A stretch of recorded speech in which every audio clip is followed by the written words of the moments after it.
You're good to go. All right. So, where last we left off, during Dick Quest 2018, Tuck, you have encountered the second target that you were sent out to find. Yes. A noble by the name of von Fuckerton, the third empire, etc., etc. Of the noble house of von Fuckerton of Waterdeep. He used his gift from the god member as a staff, and he didn't really get the chance to use it. You beat him rather handily. And as you did so, you mercilessly slaughtered him. As you did so, the two knights that were part of his escort attempted to intervene, but due to the quick thinking of your party's bard and the use of a suggestion spell, the knights were sent off on their way, and you didn't have to deal with them, which kind of left Eliza Dryflag flabbergasted.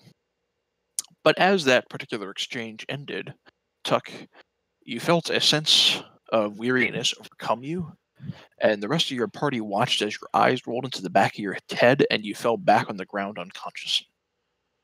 In the midst of all of this, Eliza Dryflag and his entourage attempted to escape, or at the very least go on their merry way. However, Tegan intervened, demanding for some answers as to the fate of the burning of Womford.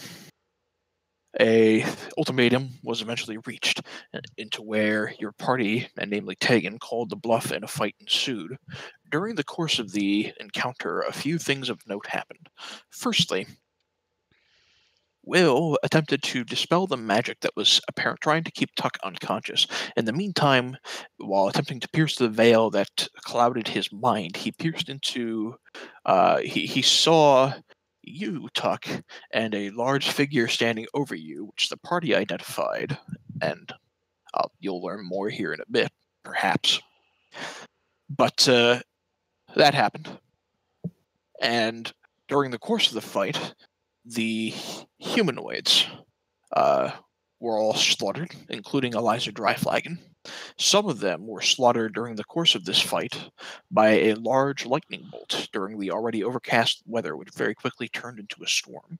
The only surviving members escaping from the fire cultists were two hellhounds. And after the fight was over, the party made their way to Summit Hall, where the Knights of Samular, some local heroes of sorts, a local force that protects the nearby hills, the nearby valley, more or less allowed you to come inside. And Hello. Sorry, I'm late. It's all right. We're just starting. So the Paladins of Summit Hall essentially allowed you in. The figurehead for the Paladins, a knight, a woman, in her maybe late 40s, early 50s, by the name of Lady Usheen Stormbanner. And as your companions guided you inside Summit Hall, you were escorted to an infirmary room where, coincidentally, a priest was available to essentially keep watch over you.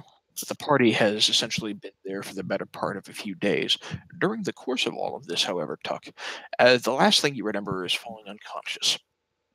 And as you woke up to get a better sense of your surroundings, you pierce around you and you can see something of a grayish landscape around you, and it feels like you're standing on top of a cloud. It's kind of dark. You're not quite sure exactly where you are or exactly what's happened. And this goes on for a few seconds before you hear a familiar chipper voice type up, No.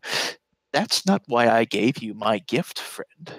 And you look around to see the large familiar figure of the god member.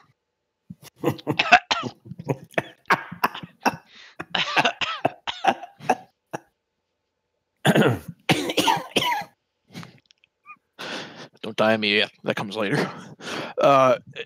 So you see the chipper voice of member looking back at you, and he says, "Now, I didn't give you my blessing and bring you back from the brink just so you could go around slaughtering all my little friends, all my little playthings."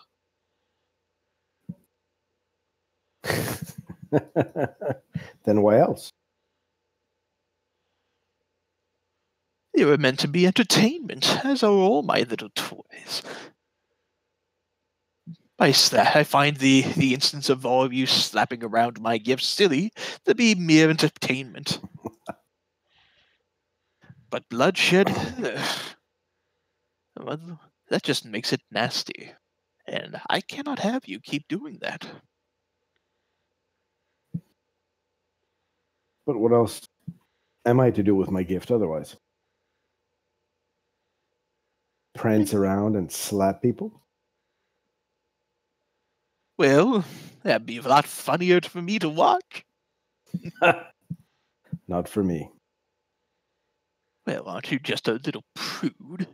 But I will remind you that I yet hold your fate in my hands. And you see he holds in his hand a silver strand, and it begins to glow as he raises it up. And as it does, you watch and follow the strand, and it looks like it goes right through you. And he holds up the strand along with a tiny little pair of scissors right up next to it. And as he does so, you hear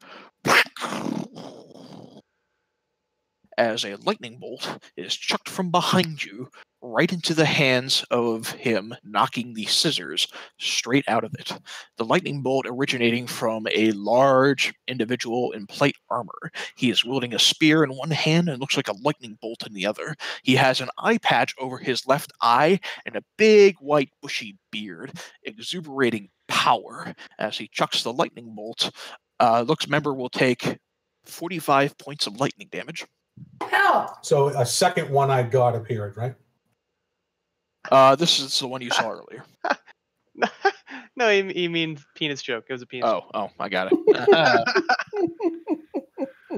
And member looks over as he kind of grips his hand in pain, and he looks and grimaces and goes, "Oh, hello, grandfather." And this individual, Tuck, if you'd like, I'll allow you to make a religion check to see if you can identify him. Let's give it a shot. With advantage, because you know that they were commanded to go after these targets by the Storm Lord. You know enough to know that this is Talos. He's a very chaotic god, often venerated by sailors, which I believe happens to be your background. And sailors more often venerate him simply to avoid his wrath rather than to encourage his own tenets. He tends to be very much a god of chaos and destruction. And he storms forward and he says, he looks over to member and he says, "No, it's not Odin, it's Talos." I know, I was joking.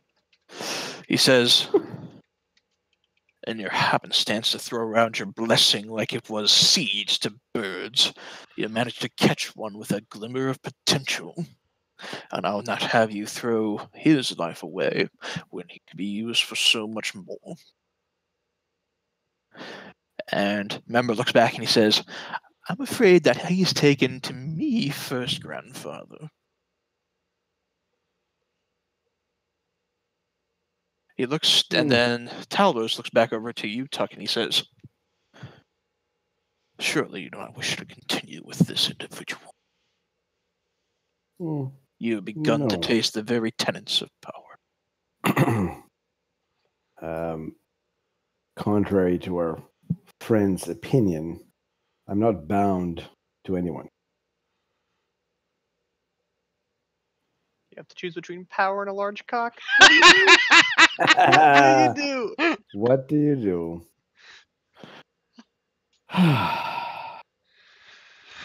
Power it is. I'll walk over to Talos and say, "What do you have to offer?" He says, "Far more than he ever could. Embrace the power and chaos of the storms as your birthright, and you will strike harder and faster than any elf or monk before you." Tempting. And Member looks taken aback a little bit, and he says, "Well, I'm not about to let you leave so easily, not after I've invested so much." And he looks into the darkness and he cries out, "Oh, Twinkle Mane!" And you hear in the darkness and in the fog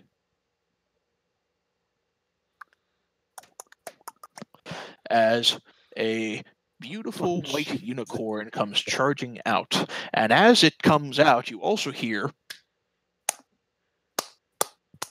and getting a closer look at this thing, you realize, coincidentally, it's hung like a horse.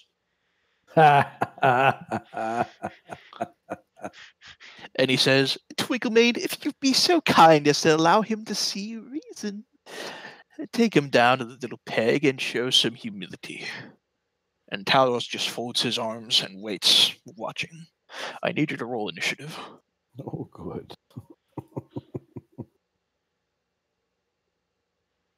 Beating 11. All you gotta do is beating 11. Oh, 13. Okay, you have to add it to the layer here.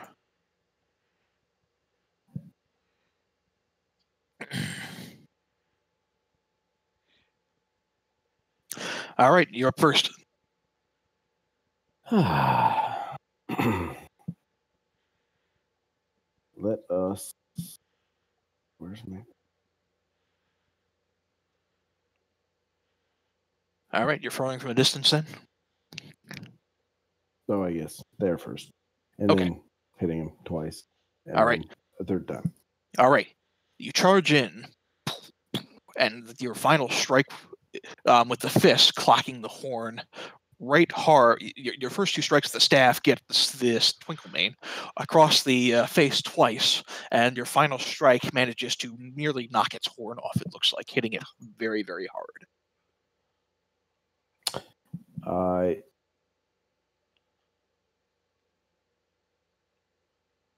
right, you done? I'm going to All right. use a key point to do a stunning strike. Constitution check. All right. Nope. Don't laugh too much. Okay, so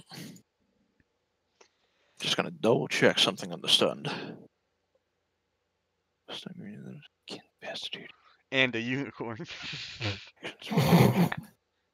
All right. So I take it you're done then. Yes. All right. So, although the unicorn is stunned, it can still burn legendary actions. And it's going to burn a legendary action to heal itself by 7 hit points. Sure. All right. Your turn again.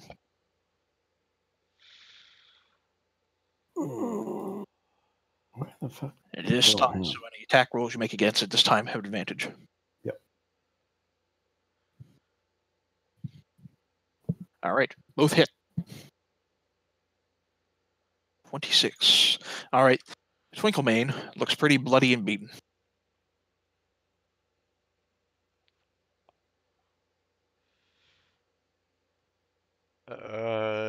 And the Cock Whirlwind flies in, and as you finish that one in, you hear a horrified gasp come in from Member, and he says, "No, not like that. You're not supposed to be. I'm the one who cock slaps."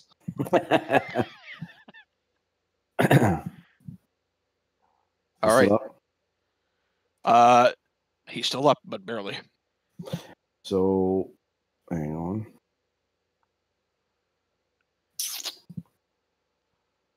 One more for 3 blows. Okay. The second one comes in hard, and it's actually going to be enough. You swing in once, hitting it hard against the face as it's stunned there, and you swing in a second time, and the sheer and raw power and speed that you have in your flurry of attacks is too much for this creature to bear, and it seems like this creature is nothing to you, as the horn flies off of its on top of its head and just kind of clink, clink, clink, clink right next to you. I pick it up. All right. You pick up the horn instinctively, and you watch his member just kind of gasps in horror and recoils a little bit, and he says, You are not a nice elf, and my blessing is going to fade from you if you continue. Be warned. And he shoots out a hand. You see a beam begin to come in your direction. I want you to make a dexterity saving throw. Dexterity. No. All right. You are far too quick for him to be able to get any shot on you. He tries to get in, and you dodge whatever beam of energy this god is trying to shoot at you. And as you dodge, you watch as Talos steps forward and just kind of places his huge spear and takes the butt of it and just pushes member away. And he says, Well, you won't see. This will be the last you hear of me, and I hope you enjoy that. And he points to your penis. Why it lasts. And he kind of just snaps his fingers and fades.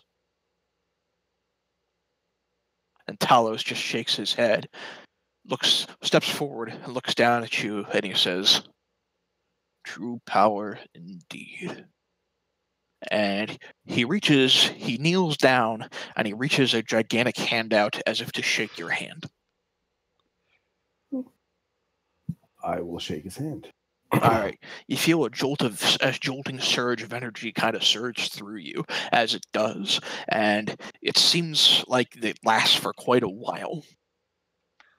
Why do I get this feeling that the scene is almost like the one on the Sistine Chapel? Except there's one guy with a huge dick reaching up to reach God's finger, and God's... I totally thought he was going to grab his joint. I'm not that easy. Meanwhile, Meanwhile, for the rest of you back at Summit Hall, the Paladins have more or less kept their distance from you for the better part of the last 3 days. And over the course of that time frame, it seems like you've more or less... It's less like you're welcome and more like you're tolerated. And the problem only seems to have exasperated a little bit as, you've referenced them to the Lich in Sacred Stone Monastery.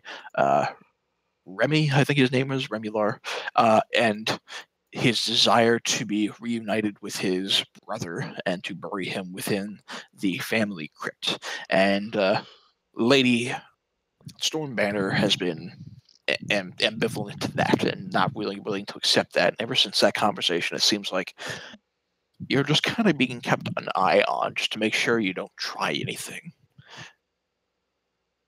Garen, 3 days later, you begin to wake up, and kneeling over you see the familiar-looking female priest whom you encountered within the Fane of the Eye earlier, who gave you those 2 earlier targets. And as you begin to kind of lean up, you feel something in your hand, and you look down and you see the horn of the unicorn. And the priestess smiles, and beneath her covered hood says, Barely a scratch. Your soul does not suffer. You are strong, Friar Tuck. The Storm God has blessed you. And that will bring great danger.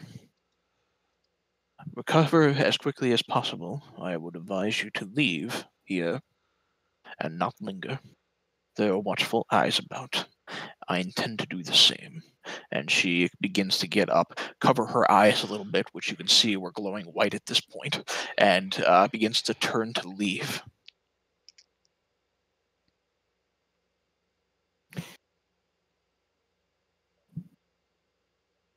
I'm going to look at her and ask her if I'm going to see her again. Perhaps. We shall await the Storm Lord's will. Very well. And she looks back at you for a second, lingers for a second, looks at it with an inquisitive glance, like she sees something that you don't, and just turns and leaves. You're in the middle of this infirmary, kind of by yourself. But you feel otherwise fully recovered and recuperated. Perfect. I'm going to go rejoin my companions. Okay. The rest of you are eating quietly at a separate table within the hall. Right at this point, it's maybe about the middle of the afternoon, and you see Tuck just kind of wander in, out from the infirmary. Hey! You must be famished. You haven't eaten in certain number of days. He has not eaten here. Here's some food. He tosses you a sandwich. It's the bread is fresh. I will take the sandwich, nod, and sit down. All right. Good to see you up and about, friend. Told you guys he'd be okay. He's strong.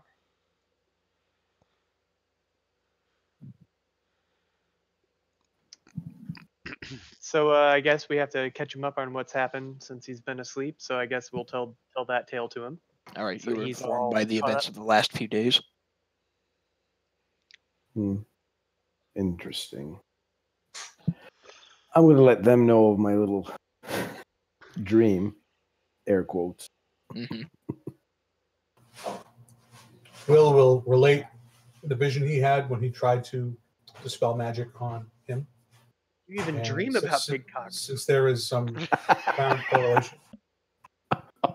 Will shares with you that while he attempted to dispel the magic on you, he glimpsed upon Talos, and he stood essentially almost blocking you from view from where Will was. Interesting.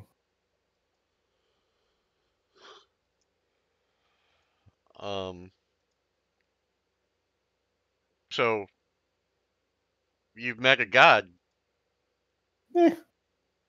How was He's that? all right. Better than member. He's a little off. As I point to my head and circle my finger to say he was nuts.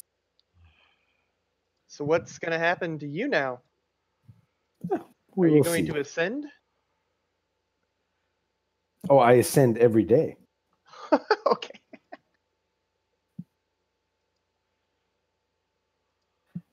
All right. What are you guys doing now? I mean, I'll watch your back. Make sure if you might have pissed off a god, so we should probably be careful with what we do. Well, what's our next move? Assuming that once we're rested up, we leave. Well, Go back to the temple. I guess in a whisper, we can make some plans about getting that guy's dead body and taking it back. No. I have no interest in such an escapade. Would surely draw the entirety of the fucking. You have no interest, right? Right.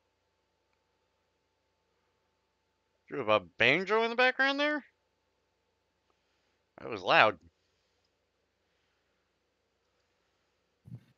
It might be reflecting the music off of his speakers. I'll just turn it down a little bit. All right. Yeah, I guess we should go back to the temple, but maybe enter through a different entrance since we've already been through the air portion. We could go a different way. Kent would like to pull Dr. Connors aside for a minute. Yes. And sorry, guys. No, my wife was running the disposal in the kitchen. I was killing someone and driving up their bones. So, yeah, I apologize. What? Anyway,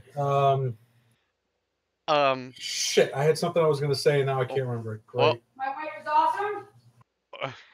No, definitely not that. Where to dream big. oh, Jesus. But Kent's going to pull Dr. Connors aside, and he's going to say, I think that we should go back to the temple by way of the lich and maybe see if he has any other suggestions to help get his brother's body. Is that the same temple? Or you're just No. saying stop by there? No, stop by there, but we can get down to the. Yeah, right. There was an entrance at the monastery. Hey, you don't hear this? Shush. Oh. I don't? No, I pulled him He's just talking aside. to me. But I'm going to suggest that I personally don't think that lich was an evil lich. Do you And think he's evil? I don't think he's evil. I don't think he's the evilest of liches. Yeah, no, he seemed pretty okay, and he's we already know he has some sort of, you know, bodily transformative powers that I'm pretty interested in. So I'm totally okay with going back. Hey, Ranger, make a perception check while you're talking. Okay. Mm. You don't see shit. Okay. All right. But that's my suggestion, that we head back that way. Okay. Sounds good. I'm totally down. Let's get the party on board. If we have to put it up to a vote, just I'll back you on that. Okay. All right. Okay. Okay. Now Let's hit the old dusty trail, friends. We need to wish these paladins happy trails and say thanks for the hospitality and get going. Agreed. As I walk back to the table to finish my breakfast. Kent at this point is going to suggest that we go by way of the Sacred Stone Monastery to the group. Yeah, we could stop by there. That sounds great to me. At the very least, we have to inform our Quest giver. quest giver. I mean, our friend. Quest giver that we cannot complete the quest as asked. Remular. Mm-hmm. And what say you all? Sound good, everyone? I'm gonna look at them and try. I'm not there. I don't know. You're there. They've No, gone back to we the walked table. back to the table. I said I walked back. Yeah, I don't. He was talking to his wife. I don't think he heard you. Oh, okay. That we walked away the first time. I'm fine with that. All right, let's go. All right. You head out at about mid-afternoon if you're all heading out, and the sky itself is still overcast and there's a light drizzle, enough that you could still use the flying carpet, but you have to fly low in order to avoid the worst of the weather. I'm down with that. Okay. Killy, I'm just gonna crack open. I think I have an empty vial somewhere that I once had a potion in. I'm gonna grab some of this rainwater. All right. I'll need it for later, I'm sure. Okay. Easily done. Okay. All right. So you make your way on the carpet, and soaring about, you encounter a few of the Aarakocra guard from Feathergale Spire, but they merely salute you as they kind of fly about patrolling the nearby area. Oh. Cool. And you make your way to the monastery, and as you begin to soar down into it, I don't have tokens set, but I can find your original tokens on the map here. That's more or less where they need to be. As you enter in to the center here, again, I don't have tokens set, and I will move them if need be, but you see there are the zombified guards of two of the monks that are just kind of standing guard over the central courtyard.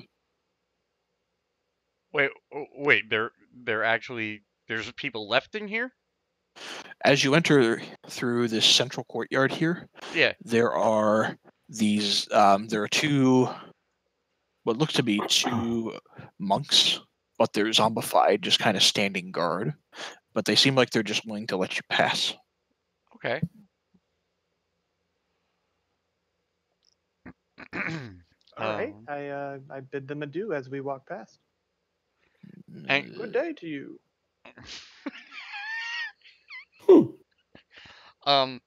And we tell Will, of course, we should let Remular know that we were unable to get his brother. His brother's Renwick. remains. I'm sorry, Renwick. My bad. Remular. Samular is the brother. Renwick is the lich. Okay. I know. I just thought it sounded good. Remular. Yeah, Samular. yeah. I mixed it up for you.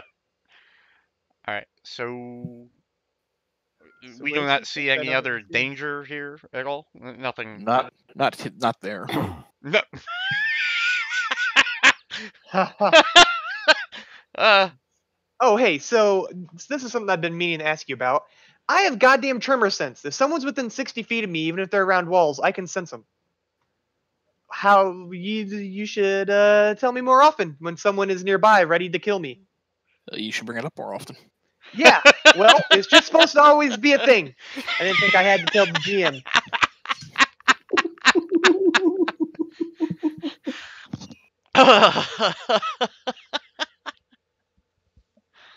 Hey, is there someone within 60 feet of me that wants to kill me as you just move all the tokens farther away?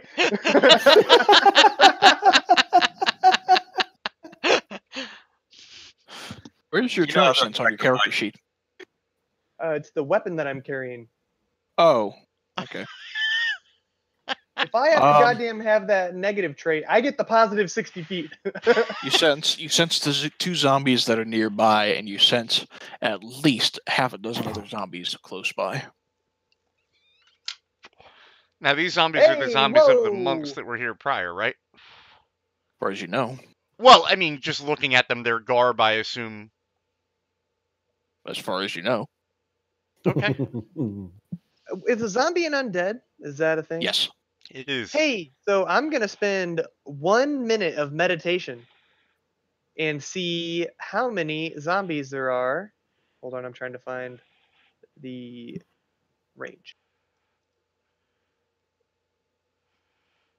The zombies don't look like Up our to- dwarf friends that we left here, Up right? to 5 miles, I can tell how many zombies are present and in which direction they are. Up to 5. All right. miles. After your friends sit around waiting for a minute for you to complete this, you have a sense that there is somewhere around the vicinity of at least 20 zombies within this building, including at least 2 or 3 much larger zombies. Okay, I relay that information to the group. You also sense Renwick nearby. Okay. All right. Shall we go visit Renwick? I think it was this way. I Do suppose. any of you doesn't care that if the dwarfs are still in this building or not? They're not. You Okay. don't sense them. Yeah, they Okay. actually disappeared after a while ago, I think. Yeah. All right. But I just want to make sure they weren't sitting there waiting for us to come back and pay them for their portal that they worked on so diligently on earlier. Don't worry, I'm sure they'll exact that later on. I'm going to move down the hall and open the door here. All right. The hallway itself is empty. I didn't mean to Link I'm that. sorry. Um, Okay, yeah, we can move, and as I do, you'll let me know if I'm about to walk into someone, right? Right, Killy? Right? You do peer down the hallway, and you can see 2 more zombies down the hallway near the stairs. Okay. Oh, so even though they're X'd out, they are zombies. Okay, I see. Yeah, I don't have the tokens set. I just Right. I'm kind of It's totally fine. grabbing them from the ones you slain earlier. I assume that Will is not joining us. He's probably busy. I'll just drag him over. Okay. Well, I don't think he wanted to be here in the first place. Well, I'm here. I don't break my word to a No, I lich. mean, No, I'm going along. I have no problem going and telling the lich that it didn't work out, and then going back down to the temple. You'll remember fine. too that there is an entrance into the temple here. Right. That was the other goal of coming here. Yeah. I knock on the door where we last ran into Renwick. Here, or you knock, and you hear a startled voice go, "Huh? Who is it?" Renwick is us, the Diamond Bears. Oh, We are back with news. well, come in. What have you? Come in. Tell me what you have. Okay. So I'm gonna walk in. Am I the only one walking in? No, I'm coming with you, sir. Oh, good. What was there? Hello, good sir. What have you learned? We have learned that the knights of oh god damn it, what the hell's the hall? The Samular. knights who say knee. The knights of Samuel are in possession of your brother's body, but are loath to part with it in any way, shape, or form. Well, that's no surprise. The knights would never part them to a lich. They told some pretty wild stories about you, and that you were evil. Now, judging from our last visit with you, I did not get the sense that you were an evil being. He says, they see me as an undead monstrosity. It does not take much for a paladin to see me as evil. We need a civil rights movement. Equality for liches. And snake people. And snake people.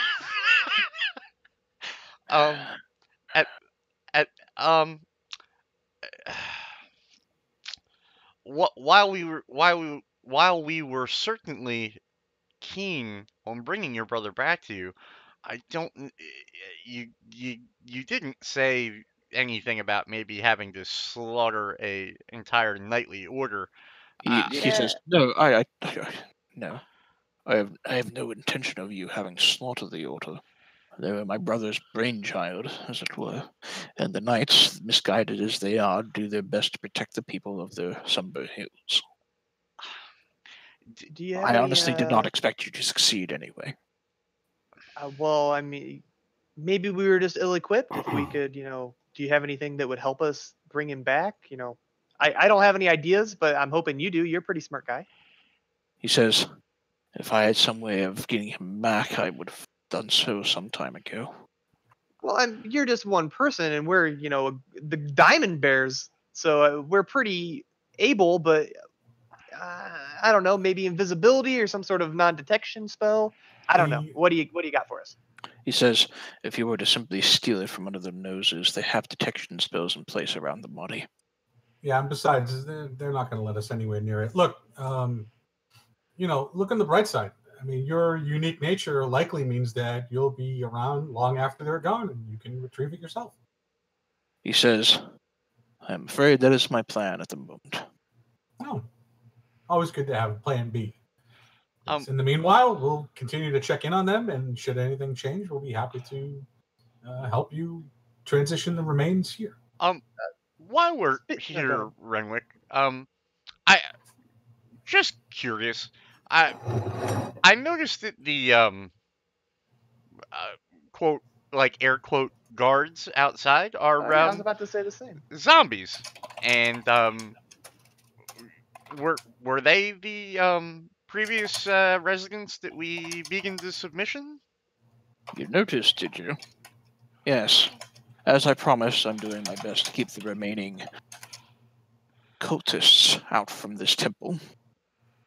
Is that working out for you? Well, I have added to my ranks.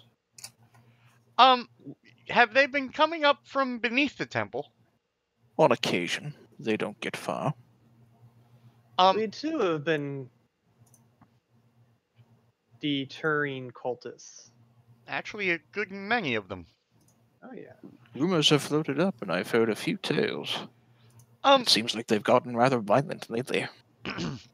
Yeah, you can say that. Just a question for you.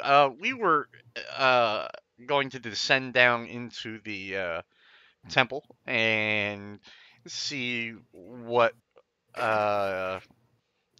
fits we could give them, basically.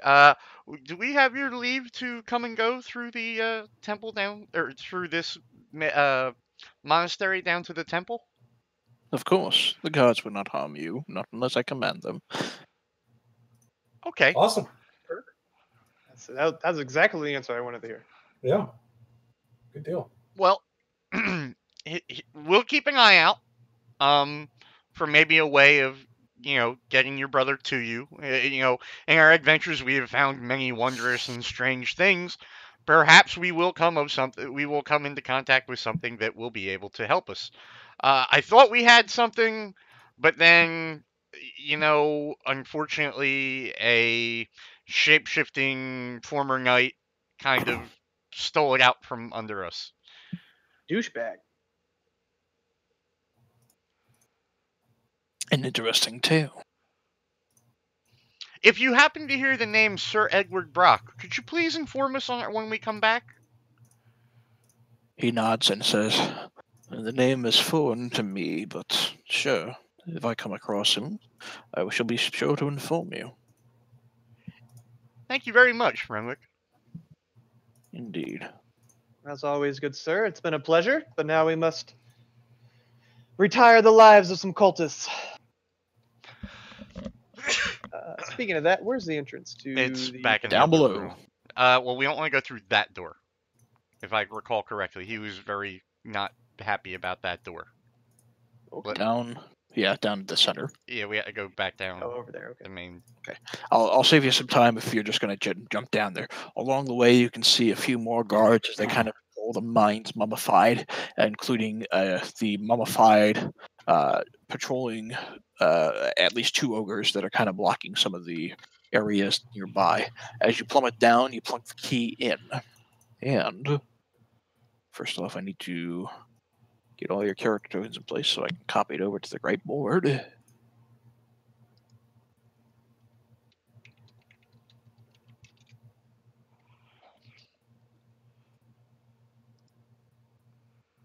And I'll be right back. okay. Whoops. Damn it.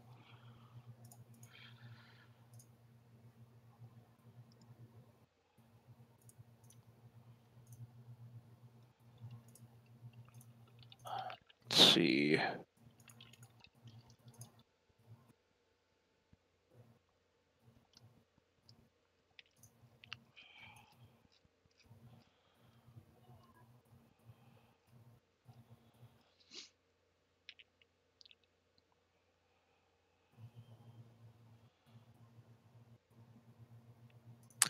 Okay.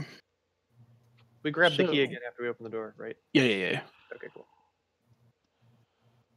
So That looks welcoming. you descend down a old set of what appear to be ancient stairs. The ceiling in this chamber is low hanging, about 15 feet above you. There are a few torches kind of hung along sconces along the wall, giving fairly low light along the area. I take one of the torches. All right, done. As you begin to move forward, you can see that the passage down here leads into what appears to be a subterranean chasm, and spawned across this chasm is a zigzagging 10-foot wide bridge made of stone. There are no railings on this bridge. The bridge has tunnels linking to the south and the north from where you are, and 50 feet below you, in the chasm below, is a jumbled mass of boulders. You can see that the chasm also continues on to the west, but it narrows into blackness in the distance. Okay. Shall we go ahead and move forward? Kent says in hushed tones. Sure. Ooh. Hey, do I sense there's any rare or valuable metals inside the walls of this dirt? I don't know. I just if there is, I want them. You do not. Will's going to pull out his rapier and allow it to begin to weave the tones of Footloose Mm-hmm. and begin to slowly and carefully make his way across, keeping his one eye up towards the ceiling to look out for boulders from above. All right. Make a perception check with advantage. Okay. To look out for boulders from above. You're such a smart guy. I would have never thought of that. I would have just walked across. The good news is you don't see boulders from above. The bad news is you do catch eye of 3 gargoyles as they appear to pounce down on top of you, allowing yourself time to prepare before they get the opportunity. Go ahead and roll initiative as the guards jump on you. Yay.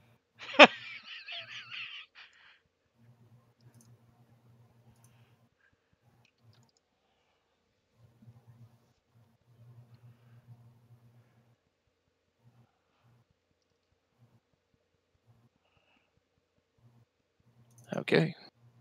Sebastian is up first. These gargoyles, by the way, are about 30 feet up in the air, hovering over the chasm. Of course they are. All right, so I'm going to move here next to Will, and I'm going to prepare an attack that if they get within range to attack Will, I'm going to try to attack them and grapple them. Okay. That's my turn. Tuck, you're up next. Just a sec.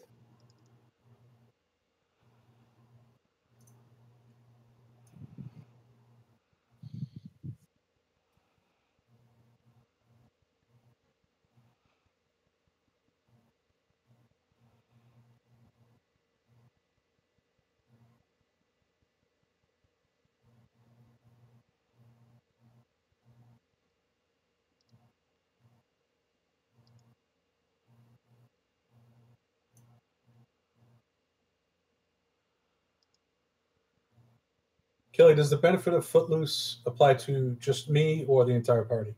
Just you. Okay.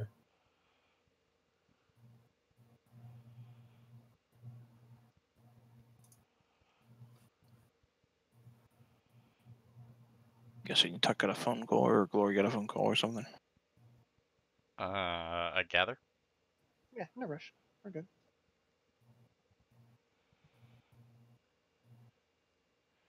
It's all good. It's still early. Mm. Be right back. Well, not be right back. I'm just grabbing my player's handbook real fast. Okay.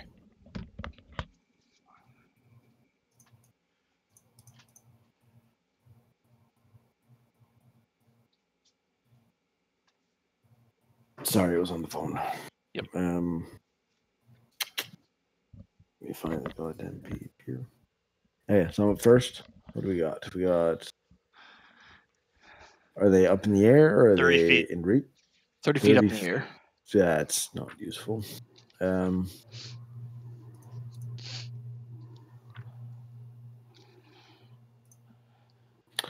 going to sneak by these guys here. Can I run up the wall and hit? Or is it too far?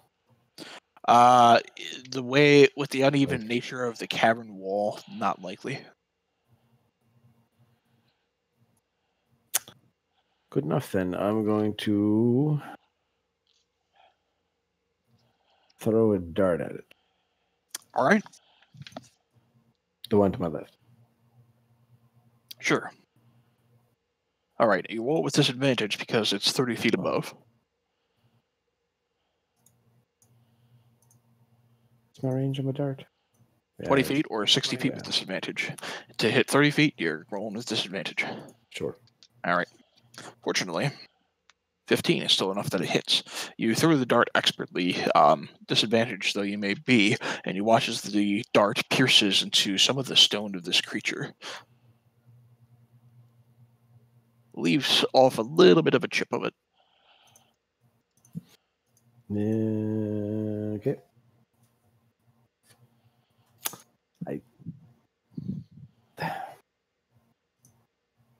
Technically, I can make it. Can I make a second attack with that, or does it have to be? Is that considered? No, you can make a second attack with it. Okay. You have multi-attack, so. Yeah. You can't do flurry of blows with it. All right. So you throw in the second dart, and just as expertly, you manage to connect. I'm gonna go back here because I can't do anything else. Okay.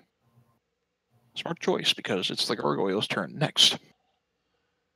They're going to fly down, one next to the crab, one next to Will. and they're going to attempt to push you off of the ledge. I need Sebastian and Will to make either, well, let's call it a strength check, opposed strength check. Do I get to do my attack first to see if he's grappled? Yes, you may. And the strength check against him would be 6. All right, so doesn't matter. So as he flies in, Sebastian expertly raises his giant claw and just right against the leg and holds him in place. Cinematic as fuck. Oop, All right. Sorry. All right. Strength check. You have to be an 18. No, I didn't. That's a strength save. Make a strength check. Oh. All right. The gargoyle pushes you off of the ledge. And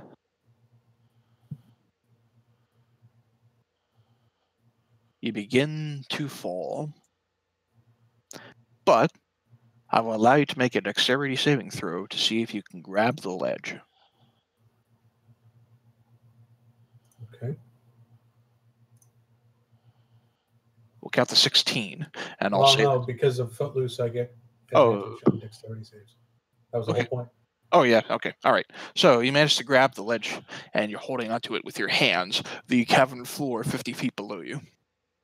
Oh, yay. The third gargoyle, while you're indisposed, is going to attack you twice, having advantage on the attacks. Will I, if I let go, will I hit before my action?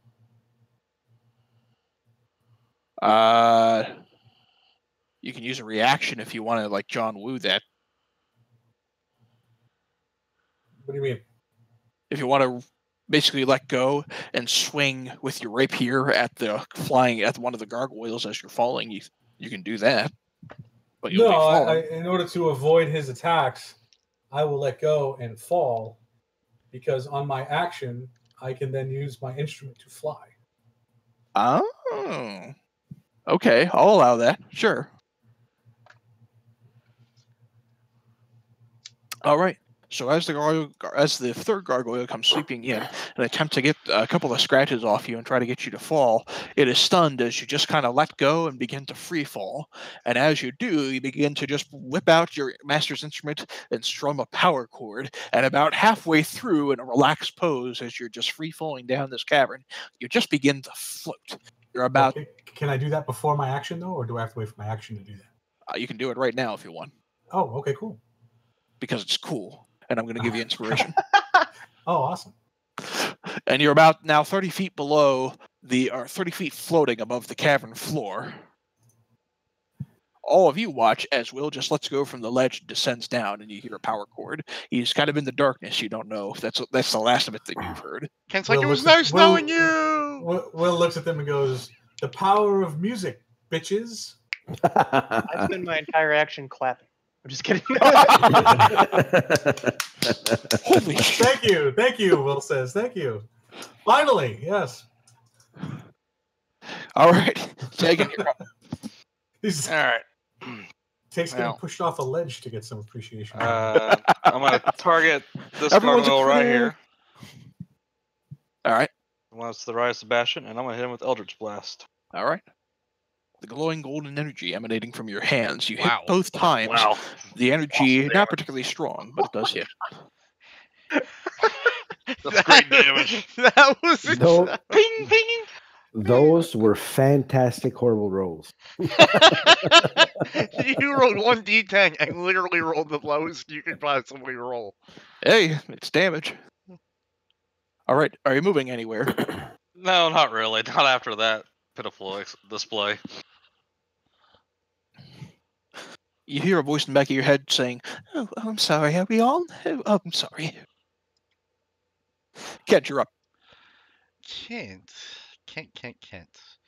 is, let me just get my spells, is going to cast Magic Missile at the closest gargoyle at level 1. All right. All right. the arcane missiles emanating from your staff or your ring, whatever you're doing. You fire the magic missiles out, and each of them hit the close gargoyle hard, punching into his side. You watch as bits of rock begin to fly off, and you hear emanate from him as it happens. Awesome. I should have mentioned the ring, because I have one charge on the ring, so I'll wipe that out. All right. Dr. Connors, you're up next. Oh boy. Oh boy. I'm going to attack the gargoyle that is currently grappled. All right. I'm trying to find it here. Hold on. Oh, hey, is a gargoyle a fiend? Make a, let's call it a nature check. All right. So, okay, hold on. Why are you laughing at a nature check? Well, I was gonna say I have advantage on checks for knowledge about the things that are my favorite enemies, but then if you told me I had advantage on it, you'd be killing me as my favorite enemy. Yeah. So it's not a fiend. You don't quite know what class it falls under, but you know it's not a fiend. Perfect. I'm just gonna attack it then. All right. Which one are you attacking? The one that's grappled. Oh, okay. Grapple doesn't give you advantage, by the way. Oh, well, does a 16 hit? 16 still hits. Cool. The arrow fired from your bow pierces into this creature's side. You watch as a bit more stone begins to fly off, and you hear as it begins to roll into the abyss below. This creature's looking pretty hurt. Sebastian's gonna attack it again. All right. Taking his second claw, he's going to swing in, and the gargoyle's going to shift out of the way just before that claw manages to connect. Okay. Are you moving at all? Nah. All right. Will, you are strumming your instrument, have rapier ready to go, and you're just floating about 30 feet below from the cavern below. All right. From here, with your dark vision, you can also see at the bottom of the cavern, at the bottom of the abyss, what appears to be several skeletons. Some of them look to be dwarven skeletons. Some of them look to be orc skeletons, and their armor is very badly rusted. Like dead things, right? Not undead? They look pretty dead. Okay. I'm going to fly over here. Okay. And I'm going to cast Shatter on the group of them. Just check real quick. 60. All right. 10 foot circle. I can get all three of them, right? You think? Yes, but I think it'll hit Sebastian too. Yeah, well, you can't make an omelet without breaking a few eggs. All right. Cha-ching! All right. For what it's worth, you can see. Shitty rolls with this spell, man. I'm gonna get rid of it. For what it's worth, down the chamber. 7. Down the chamber, you can see a few more torches lit, and what appears to be some broken stone doors. But you can't make out beyond the stone doors. What if anything's down there? Okay. Quick question. Mm-hmm. He cast Shatter already. Yep. Is that going to annihilate the walkway? I wish it would, but no. Okay. Dwarven structure. Pretty strong. Okay. Can't make an omelet without breaking a few eggs. Well, they have to save, I guess, and they get disadvantage because they're stone, right? So, yes. So,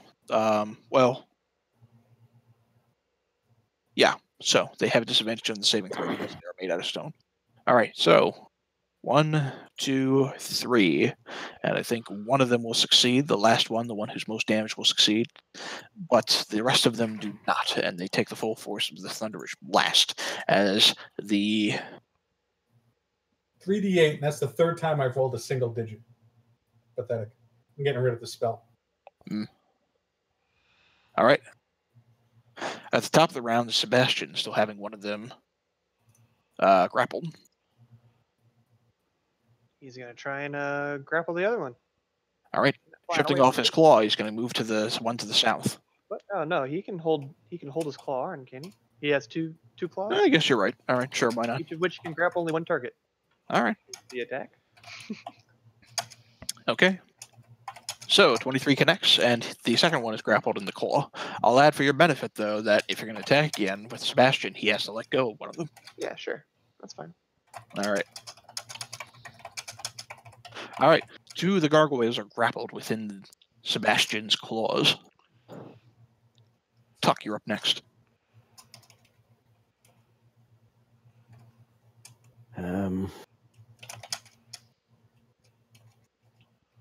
Gotta run into which one's grappled? The one on the right or left? The one's on the bridge, I think. Both of them? Yep, The one to both- the right both and the of one them. to the south are both grappled in 2 individual claws. Yeah, I'm gonna hit the one just below me. All right. That will miss. Really? Really? That will miss too. Really? That's what you get for making fun of The my gargoyle rolls. begins shifting its wings as you get 2 swings in. Then no, the 11's not going to do it either. It's even though it's grappled, it manages to shift out of the way of your strikes. I'm It's just surprisingly gonna- quick. I'm just gonna sit the fuck down here. All right, you're prone. Fuck. I The deserve gargoyles whatever go hit they next. do. All right, the gargoyles go next. They've had enough of this grab, and they're all going to swoop in, grappled though some of them may be, and attempt to just kind of bite the fuck out of them and claw the fuck out of them. The first one, not going to hit. The second one, not going to hit. Third one, all right, 1 hit. The chitinous shell of Sebastian's, shell is enough to protect most of the damage coming his way, but he does get 1 scratch off. Tegan, you're up next. All right. Well, me and this little gargoyle there. Hold on. You know what? Before I say that, within 30 feet. So instead of playing with Eldritch Bryce, I am going to Thorn Whip him instead. All right. So, and that's the one to the right. Yeah, that's one south of Tuck. All right. You get the thorny whip around it. You're not able to pull it closer because Sebastian has grappled. So you get the thorns do dig into this creature's hide, and you watch as it seems like it does have an effect. You try to pull, and Sebastian's just kind of holding onto him. Okay. Kent, you're up next. Kent, recalling the tale earlier from his monk about his encounter with his new-found patron of a god, says, "Great power, really?" And then decides to cast Firebolt on the closest gargoyle. All right. All right.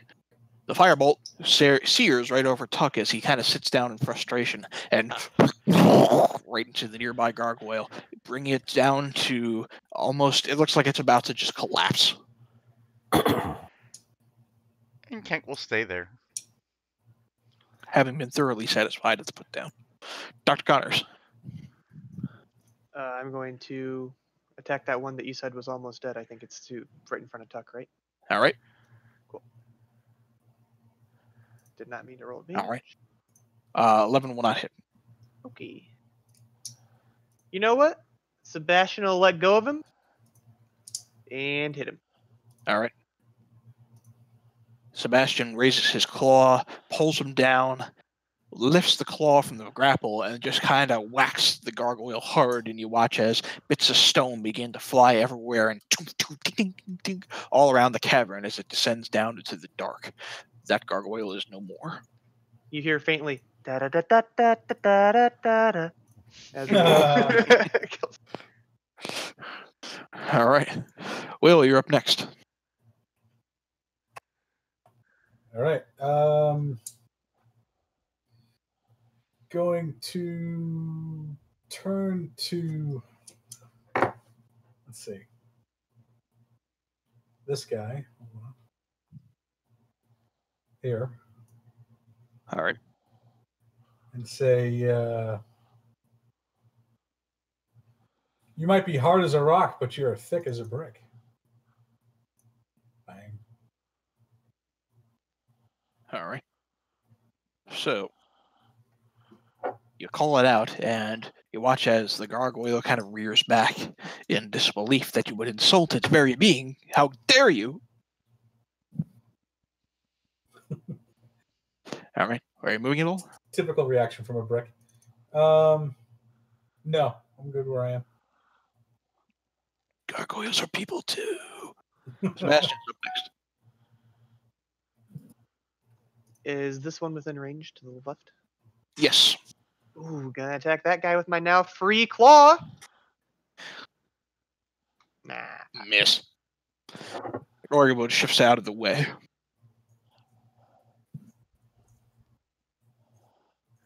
Okay, that's it. All right. Tucky, you're up next. So I get up and I walk over here. Mm-hmm. And I'm going to hit the guy on the left. Does he have disadvantage? Do I have advantage of me? Sorry. Not while he's grappled. No. You just he just can't move. The monk praying for advantage. All right, 11 will not hit.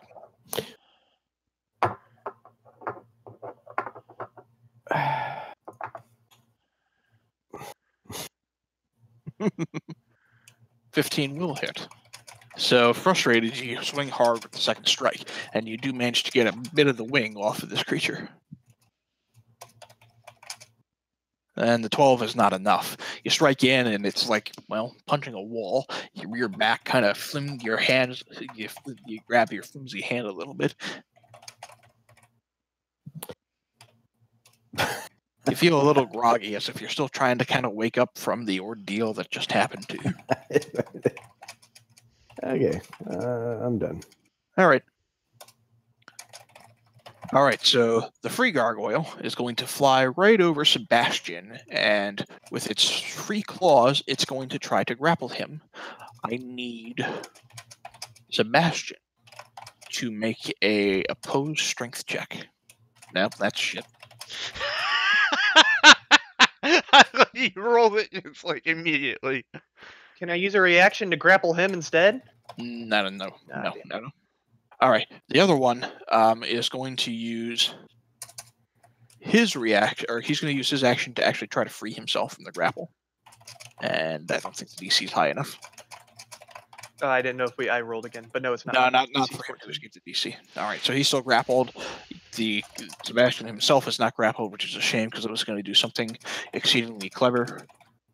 Man, Tegan, you're up next. All right.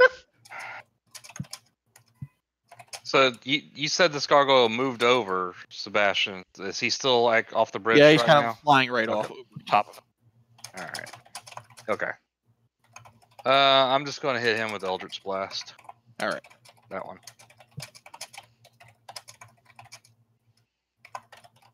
There we go. Yes. So both attack. Well, the 10 won't land. The 22 will. So one of them goes wide and just kind of dissipates into the nearby air. The second one does manage to get into his elbow a little bit, kind of piercing right through. You watch bits of rock begin to fly off that creature as it kind of cries out in pain. Kent, you're up next. Kent's going to cast a firebolt at the one next to Garen.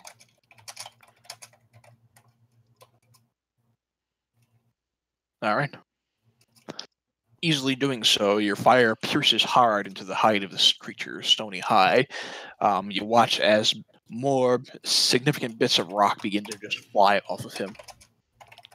You feel powerful. Is it too late to have expelled the charge on that one? No, you can expel a charge if you wish. I will do so on that one. Not that it matters, it would just give me health back, but I'm not missing any. Okay. You expend the charge and watch as the fiery bolt is engulfed with a black, darkened energy as it hits. It seems like it engulfs the creature a little bit, but otherwise you don't have an immediate noticeable effect. Okay. All right. Will, you're still flying in the air a little bit. You skip me. Oh, did I? I'm sorry. Go ahead. Yep. I'm going to attack the one that's flying. Okay. Perfect. Whiff. Let's see if it can get grapple. Nah. Nope. All right, that's it. Swinging in, you miss both times. All right. Will. Okay. Yeah, I don't want to use up all my spells on this. So no one expects the flying bard. Boom. And I'm going to attack with my rapier. All right. Let's see. Do I want to change it up? Don't you have advantage on attack rolls? Oh no, different one. No, advantage on. I'm going to change it to danger zone, which does give me advantage on melee attacks. All right. Let's see. Here it is. Okay. So still with advantage. Oh, nice. All right. 23 will absolutely land. More than my spell. So your rapier manages to find a weak point within the gargoyle's stony hide, and you watch as it almost pierces right through the wing of this creature, who's kind of erratically flapping about. It looks like it's on its last legs.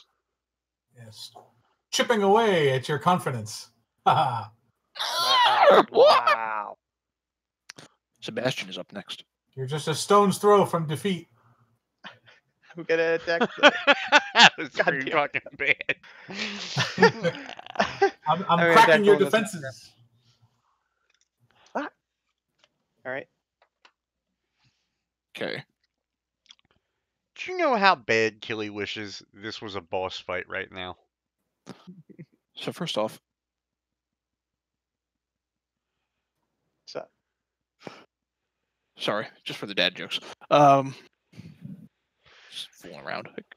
All right, so 9 is not enough to grapple that creature. right. All right. I'm good. All right. So, Tuck, you're up next.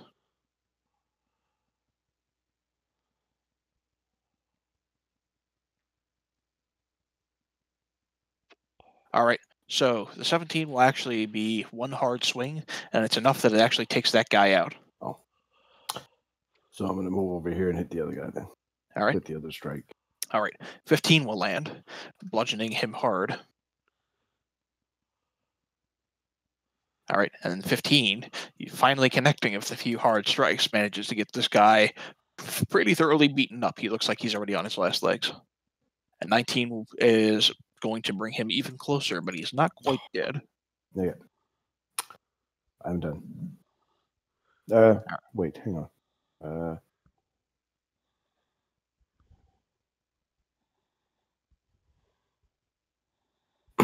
Can I? He's flying right now, right?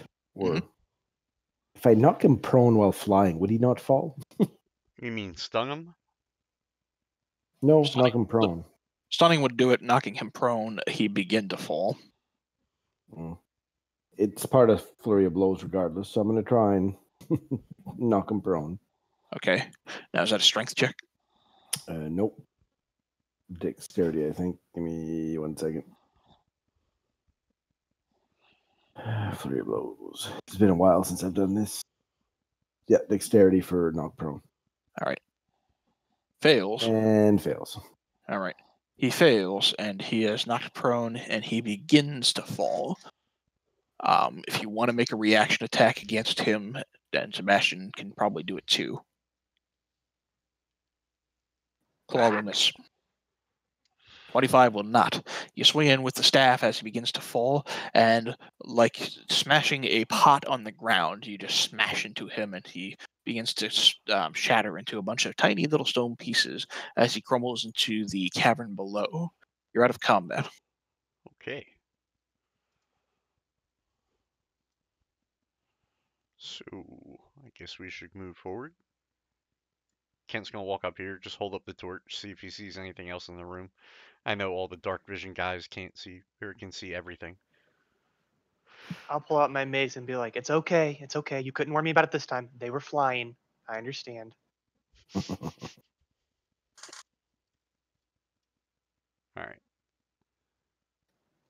Yep. Let's cross this bridge. You get to about there, and the rest of the 20 Right. gargoyles will descend upon you. No, but as you move your way into that chamber, you can see there are a massive pair of what appear to be Testicles. ruined gates. Oh.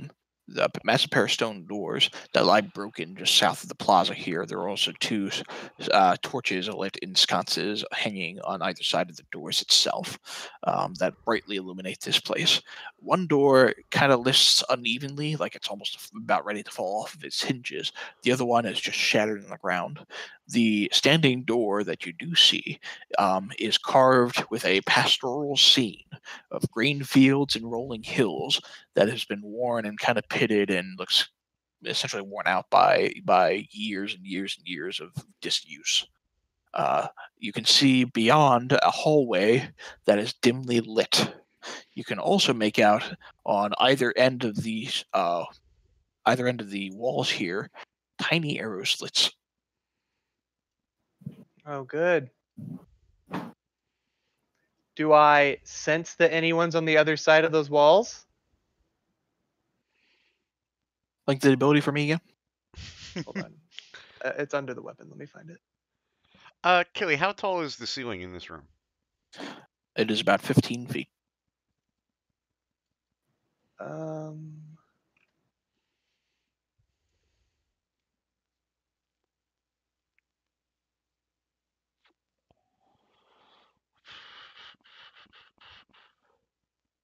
This is all it says.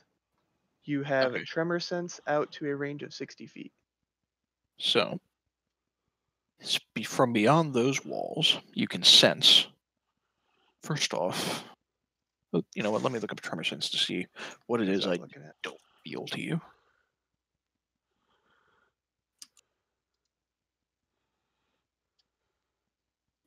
Pretty sure if they're touching the ground, I can sense them. Tremor sense. A monster with tremor sense can detect and pinpoint the origin of vibrations within a specific radius, provided the monster and the source of the vibrations are in contact with the same ground or substance. Tremor sense can't be used to detect flying or incorporeal. Many burrowing creatures have this special sense.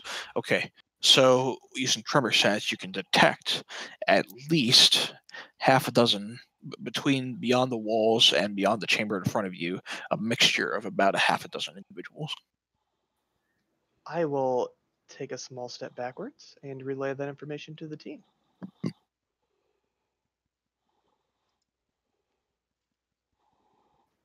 So how do we want to go through this hallway and get shot at through these arrow slits?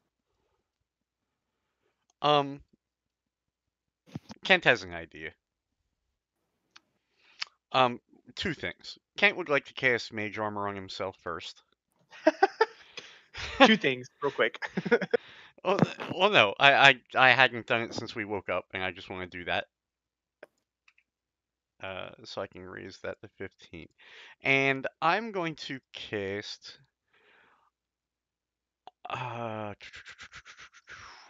where's that? Where's that? I know it's on here somewhere. 1 second. I'm sorry, Gilly. Mm-hmm.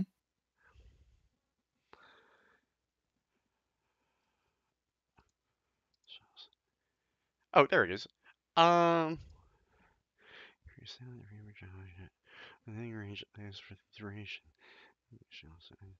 Kent is going to create the image of a beholder. Or would I know what a beholder is? It's going to be a... You would probably know. Beholder. It'd be a 5-foot cube beholder. It's a little beholder. It's a baby beholder. It's a baby beholder. It's a small beholder. And it's going to move up to here, over to here, and just stare at the arrow slit. Okay. Like menacingly. It does so. There's no immediate reaction. I think it's safe, guys.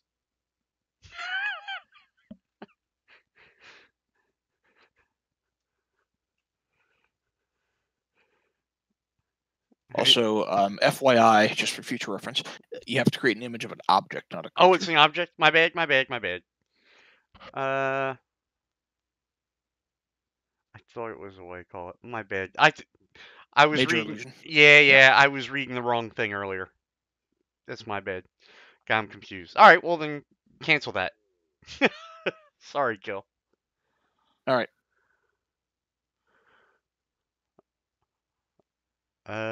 What you guys want to do?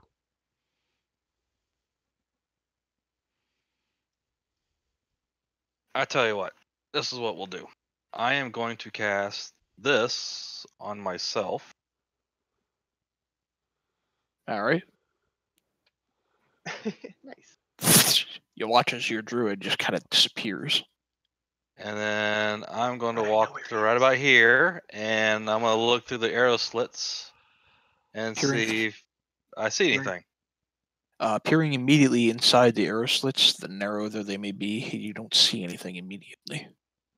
Then I'll come back over here, and they'll hear a whisper voice saying, "I do not see anyone in the arrow slot." And then I'll move back on down here. Still Okay. invisible. All right. Still flying. Will fly to here. Kent's just gonna walk up to here. All right. Well, as you fly up to about there and kind of peer inside the room, you hear an audible gasp as you peer inside, at least 4 hobgoblins.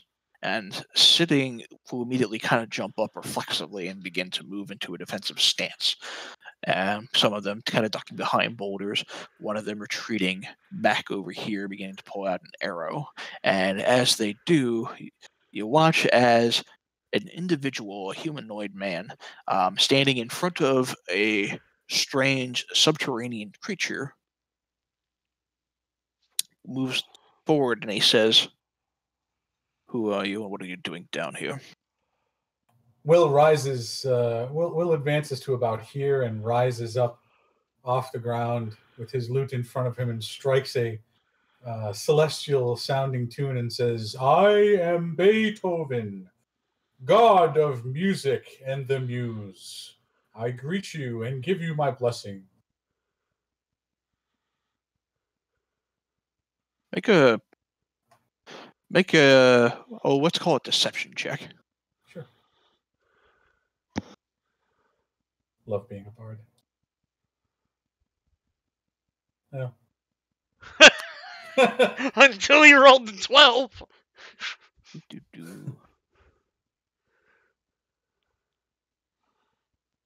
That's with a +8. Okay. So let's see.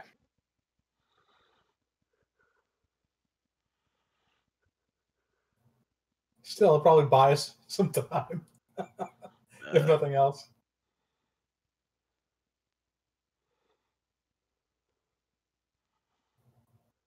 Okay. So you watch as all of the hobgoblins kind of instinctively begin to lower their weapons and reel back just a little bit in awe and wonder. And the man, by comparison, just kind of rolls his eyes and he says, "Okay, all right, neat trick. Now, would you care to explain a little bit further as to what you're doing down here?" Yeah, Will will land and go, just kidding. Hi, I'm Will. We're just passing through. What's the sign? Sorry to bother you. Pardon? What's the sign? We didn't see a sign. We figured it was cool to just walk in. The door was open. He raises his arm, and the hobgoblins begin to draw their bows. And he says, "I'm being generous." Tickle corn. Dr. Cotters, as you walk forward with the Iron Fang in hand, all of them step back a little bit, immediately recognizing the weapon. And this humanoid man kind of steps back a little bit, recognizing the weapon as well. And he says, "You were the ones. Yasha! The Yasha!" yell and this hammer will be the last thing you ever see. Ra-da-da. Make an intimidation check. Okay.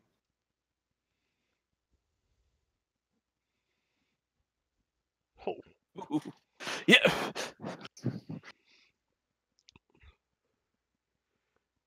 Now, Quiets down. now that you're quiet, you're gonna listen to what my friend here has to say. Go ahead. You can continue. Kent would like to walk over here, target the human with the Wand of Wonder, and just cast. Perfect. My man. Roll a D100. Well, I figured they're fully thrown off their game right now. If they're not surprised, they soon will be. Hold on.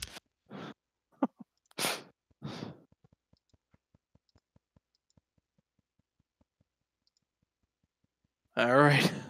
So, do you fire up the Wand of Wonder? And as you fire the wand out, you watch as a globe of darkness just kind of envelops them. Well, it would be the human. Yep, a 15-foot globe of darkness. Okay. And You want me to draw the thing, or you got it? I got it. Right about that length or thereabouts, which just covers the human and this subterranean creature. Yep. And they're just covered in this darkness. So as that happens, the hobgoblins begin to instinctively move to attack. I need everybody to go ahead and roll initiative. And you'll have to bear with me because I have here I need to remove shit first. Well, at least I got double digits this time. Oh, I didn't click on myself. I thought I had myself clicked. God damn it. Just redo it and then change it on the order. Here, I'll just add you. For that. I don't want to redo it. I rolled a 20-4. Well, no, then after you re-roll and you're on the order, you can edit it yourself. Oh, can you? Yep. I didn't know that. Thank you for that information. All right. No problem. Now, bear with me because I got a chunk of initiative to roll.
And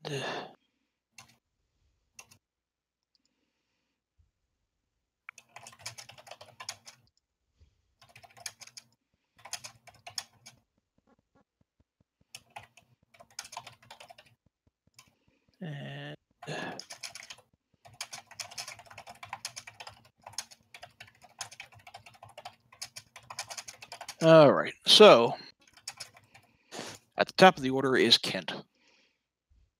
Tee hee. Hold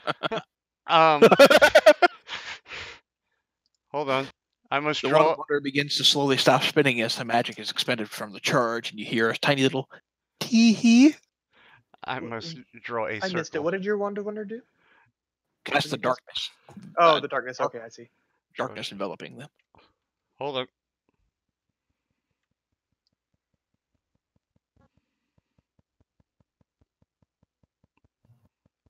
Is that 40 feet? That should be 40 feet. And That's a 40-foot radius. I mean, that's a 40-foot diameter. Is it supposed to be radius? It's a 20-foot radius for fireball. Okay, sweet. There you go. I'm going to cast it into the center of the room, fireball. All right. Hold on. Holding. At level 4. Dun, dun, dun. Oh, that's a shit roll. It's a little shitty. So, the 4 hobgoblins, that's 25 total. 22, 20. Even at half damage, they're going to be incinerated. They're not especially powerful hobgoblins. Okay.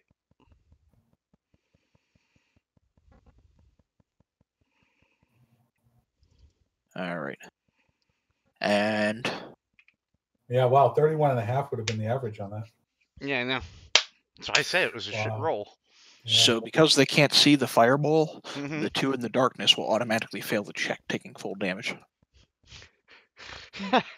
Small favors. And Kent will back up behind the door. All right. All right. So you watch as Kent first fires the wand of wonder. You see this darkness sphere kind of envelop the other 2. The hobgoblins begin to instinctively ready their weapons, and you hear a little tee-hee as the fireball shoots from his hand above some of your heads and just incinerates at least 3 of them. Dr. Connors, you're next. I just don't think there's anything I could do that would follow that up. I'm gonna run over here at this guy. And, It's not a dick measuring contest. It's okay. All right. Drawing fire in one hand and Iron Fang in the next, the hobgoblin instinctively kind of retreats back a little bit to try to block. He misses the swing from Iron Fang, taking the full effect of that, and it's actually going to be enough between both the piercing and the thunder damage that it takes him out in one blow. You watch as the chainmail surrounding his chest just kind of cracks under the weight of the pickaxe. I laugh at his destruction. That's it for me. Alrighty. Tuck, you're up next.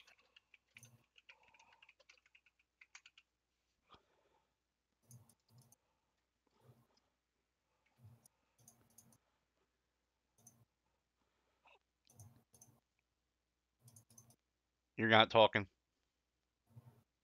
I think he's letting us. Yeah, you're muted. Apparently, I'm not. I said I'm going to walk up to that son of a bitch because it's the only one left to hit. Okay, you don't see him in the darkness. Yeah, sorry about that, buddy. I can't see him at all. Dark Nope. vision? No. not Totally at all? pitch No? black. No. Magical God, man. darkness. Dark vision doesn't go through darkness. I'm just going to throw my staff in here and hope it hits something. All right, so the attack's going to be at disadvantage then. Sure. All right. So, throwing the staff in, you do hear one, oh, as the first swing goes in. The second one, you don't hear anything. Okay. I'll take my staff back. All right. I'm assuming he can't see me either, so I'm going to back up. Yep. No attack of opportunity. So, you hear bursting through the door are a few of these individuals.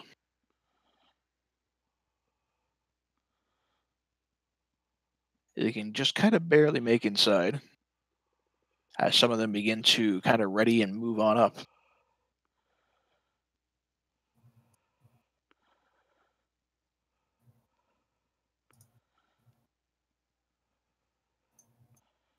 Do these look anything like the dwarves we befriended before? They look very similar. You don't know that they're the same dwarves, but and they look like they're just kind of bursting out and they're ready to just kind of pounce on top of you. And the first one that comes out cries out a battle cry in a language you don't understand. And you watch him just kind of begin to increase in size. Well, surely if they're the same dwarves, they wouldn't attack the diamond bears, our very notable faces and all. Tegan, you're up next. Okay, so I'm still invisible. Yep. And what I want to do is I'm going to use my movement to move 20 feet to there and then 15 feet Sure. to this spot right here. Mhm. And I'm going to ready an action, and my ready action is going to be animal friendship. All right. I'm not going to do anything. And I'm still invisible. Okay. So.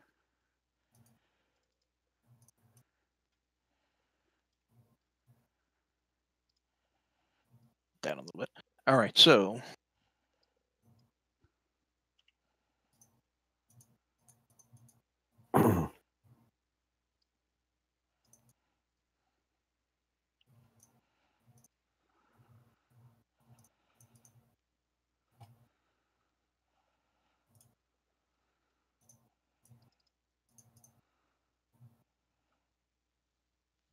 You watch as coming, charging in a fanatical frenzy, bursting through the door, are two individuals in robes and armed with knives that begin to kind of charge in your general direction with a frenzy on their faces.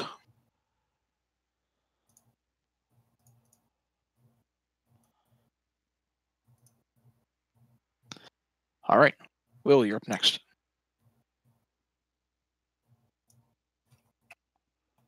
Okay.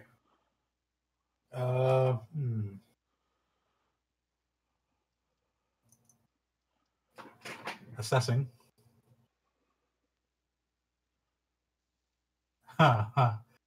Okay, we are going to, let me just double check the size. 30 foot cube. Okay, 30 foot cube. Going to do, let me just trace that shape out real quick.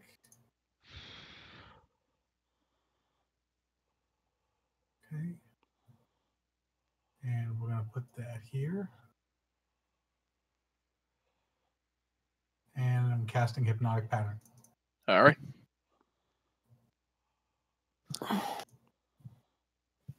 So. And they get disadvantage on the saves because of my instrument. Okay. They actually have a natural resistance against it, so they'll roll normally. Oh, okay.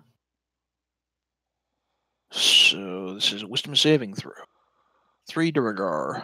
A 1, a 2, a 3. Ah. Oh, I got 1. 3! You got the enlarged one as he kind of stands there stunned a little bit. Check out the colors, dude. Mr. Gnarly. And this big fella is just inside the doorway there as he's just kind of stunned. Is he blocking the door then? Just for reference, yeah, is he blocking the door? Okay. Not quite. There's just enough space for them to kind of ferret out, but he's blocking part of the door. Yeah, Will stay right where he is. Okay. You hear a voice from above you say, "Go aid Yasha. I'll cover the retreat."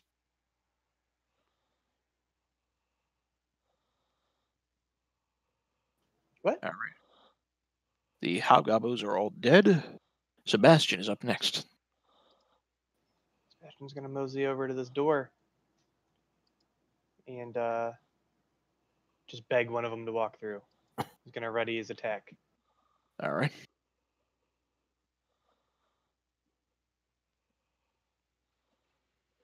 You watch as stepping out from the darkness is this fella, clearly annoyed.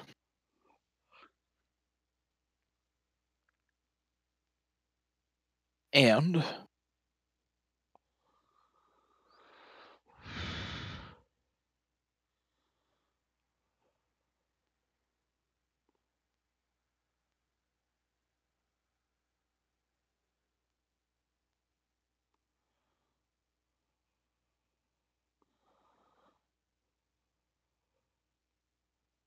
he is going to just kind of sink into the floor underneath of him.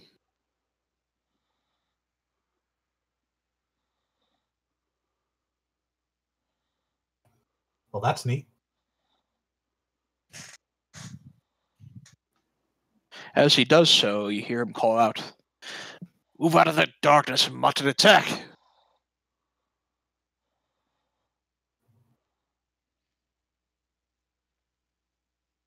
All right, so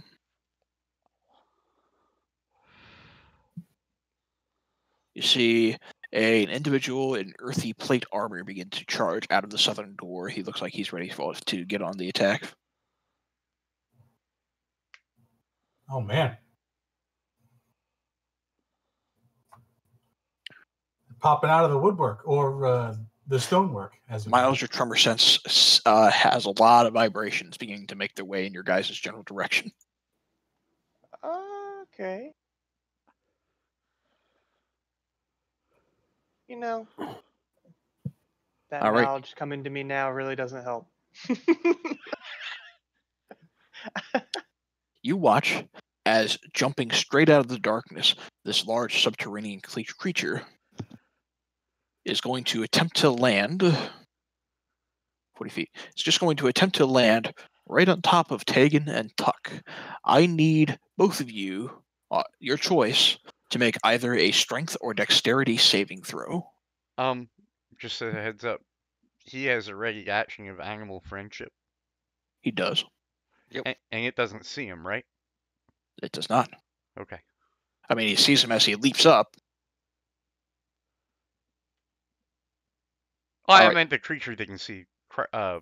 Tegan. He kind of leapt out of the darkness. You just happen to be there. All right. So, Tuck, you can dodge out of the way. What was the two options? Dexterity or... Dexterity or strength? DC strength or dexterity saving throw, your choice. All right. So, Tuck, you dodge out of the way just in time as this creature lands.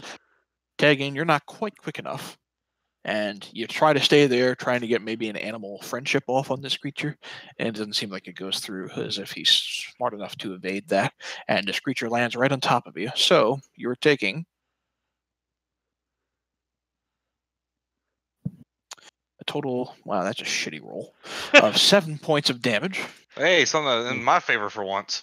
Plus, That's the theme for tonight. an additional 12 points of damage as you're knocked prone.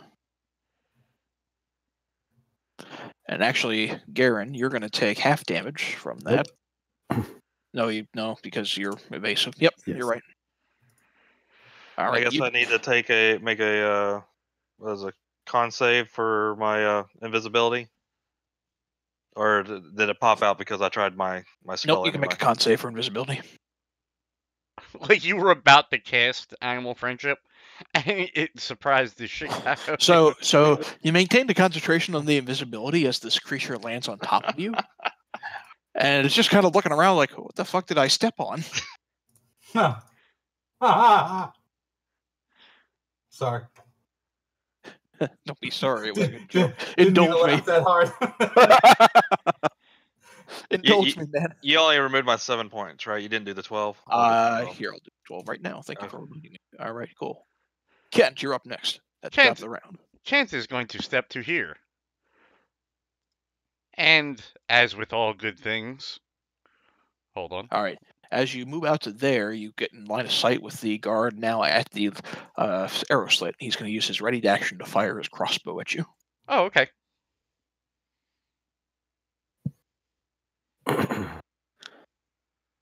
You feel a piercing pain in your left shoulder as a crossbow bolt manages to find its mark.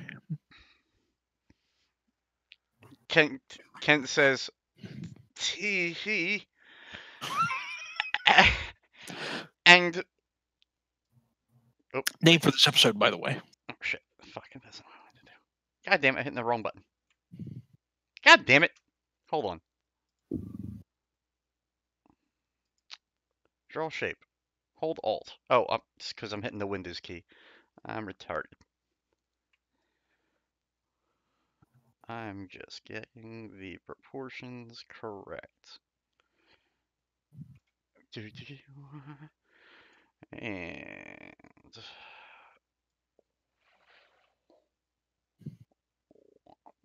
he is going to cast Fireball there at level 3. Okay. Spells. Fireball. Level 3. All right. So the two fanatics in robes are just incinerated as the fireball lands. Good to know. As for the earthen individual, the individual in earthy plate,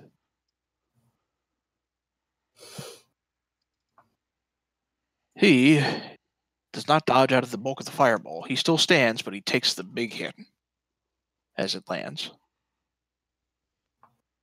And I'm just going to move that up north. If you want to use it again for reference, we'll have it there. I don't know if I will, but thank you.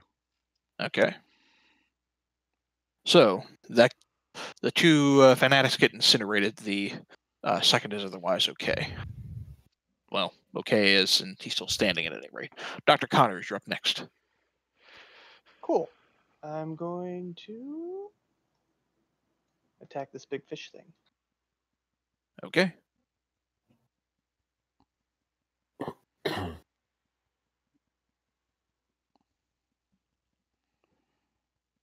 All right. So you swing in hard with your weapons, but they didn't seem to be able to pierce the stony hide of this creature, who is still kind of looking underneath of him to figure out what it is he stepped in. But he manages to react just in time to kind of raise his hide in just a way as to block the strikes from both of your weapons. Perfect. So if I attack using Sebastian's reaction, he still has his ready to attack in case one of them walks through the door, right? He has his ready to action available to him until it's his next turn. Okay, so I'm going to use my special things to allow him to attack the big guy there. Okay. He can't grapple him, but he can still attack him. Yeah, he's too big to grapple. 13, however, miss. Okay. Well, I take that back. You have advantage on the roll because he's essentially charmed and incapacitated. Oh, shit. You know what? The miss is fine. I forgot he was charmed. Okay. Well. He's like, okay, well. I could be mean and say, well, you already called it, so you gotta. Well, he missed. No, he didn't. I thought he did. Nope, he gets advantage on the attack, so that's his advantage Oh. roll. So 9 damage against the creature, and he's no longer charmed. He's not grappled, however, because he's too big. You just shake him. He takes the heavy hit of the claw, and he is shaken free. Hey, you bastard! Duck, you're up next. I'm gonna hit the big fish thing. All right. Miss. Miss. And miss. Oh my lord. Its hard, stony hide doesn't seem to be enough for you to manage to pierce into it. It just seems like it's really, really good at absorbing the bulk of this damage.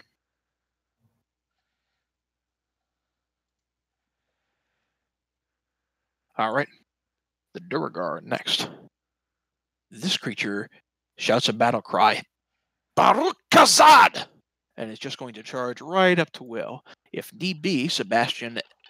Well, let's see if Sebastian gets the attack of opportunity. Well, no, you already burned the attack of opportunity by using your thing, so he does not get an attack of opportunity. Is it a bonus action? I don't remember how it is. Wasn't that guy? He was charmed, and Sebastian bunched him out of it. Yeah, I fucked up. Boy. I didn't, Yep. I'm checking Gilly. Hold on 1 second.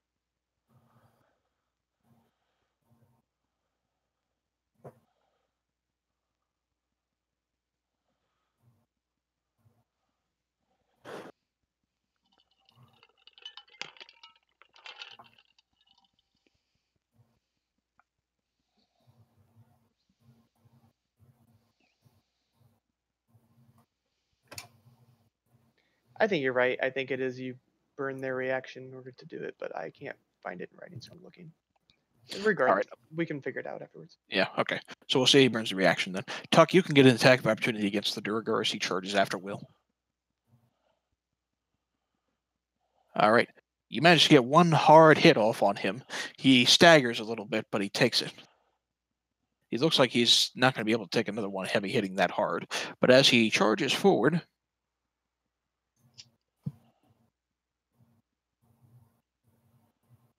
All right. As he charges forward, he's going to take his war pick in hand, and he is just going to swing it down hard on top of Will. You get pierced hard for 9 points of damage. That's what she said. Swinging out of the room, surrounding the giant crab, come a few additional Duragar. remain small for the time being, but they are going to, in the tune of one another, begin to one at a time swing their picks against Sebastian. Nope. Oh, Nope. wait. And As they ran in, don't I get to attack at least one of them to try and grapple it in the door? That was my whole thing. So if they tried to go through, yeah, you're right. So go ahead. Hey. Okay. So hey, he's grappled in the door. Yep. So these guys are actually kind of blocked within the door as this guy tries to retreat out, Woo, and he misses as he tries to get the swing back against you, taking the hit as he's stuck. Get stuck, bitch. All right, Tegan, you're up next. All right, so I'm prone, correct? You are prone underneath this creature for the time being. He's kind of moving around like, wait a minute, what? So the question is, can I cast Misty Step while prone, or do I have to stand up? No, you can absolutely cast Misty Step while prone. Okay. Second thing, since Misty Step is voice, does that break my invisibility? Well, just casting it's going to break your invisibility. I'm going to say yes. As you cast a spell, it breaks the invisibility, I think, anyway. Casting any spell, it breaks invis. Unless Okay. it's greater invis, and then that's a whole nother Okay, story. that's why I was asking my question before I did it. All right, so what I will do then is I will go ahead and cast Misty Step and move to here. Bamf. All right, you are no longer invisible. And then I will turn around and see what kind of damage I can do against our friend here with Eldritch Blast. Okay. I'll add for your benefit that as you kind of peer from that corner of the room, you can see a little ways down the hallway, including two more fanatic individuals in robes armed with daggers that are beginning to charge down the hallway there. Okay. All right. 23 will land, the 14 will not. The eldritch energy enveloping around this creature is surprising you. And, Whoops. since I use my Misty Step as a bonus, I'm also going to use... You know what? No, I'm just going to stay there. That's fine for now. I think you could only cast the cantrip, actually. No, Yeah. I was gonna still use my movement since I was just trying to figure out where move would be a better spot, but well, there's still a big globe of darkness, providing it's still going on. All right. Yeah, I'm fine where I'm at. All right. The two individuals armed with daggers are going to fanatically charge out over in this general direction. They're actually armed with scimitars, my bad. But they're just going to move in and surround you, Tegan, but they burn all their movement to do so. Okay. All right. From the distance, you see another individual armed in what appears to be rich robes. Excuse me. This one is actually armed in splint mail as she charges forward, and she looks like she's ready to just kind of dispense with some justice on y'all motherfuckers. On y'all motherfuckers. All right, Will, you're up next. Yeah, Will's kind of stuck here, so The what I was large going to do Durgar is- next to you is yeah. looking very badly injured. What I was going to do is right out the window, but I will take advantage of his current state and use my rapier on him. I'm going to be playing Danger Zone to give myself advantage. All right. And let's try that. Oh, good. All right. That probably The hits. 25 comes in. You duck and dodge underneath this creature as he tries to get a few more pot shots at you. Actually, I'm going to kind of fly up and attack him from above. Sure.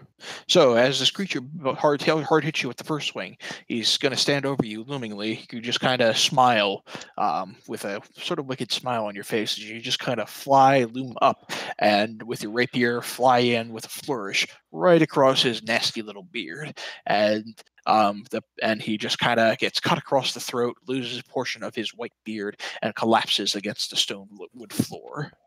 So he is dead? He is dead.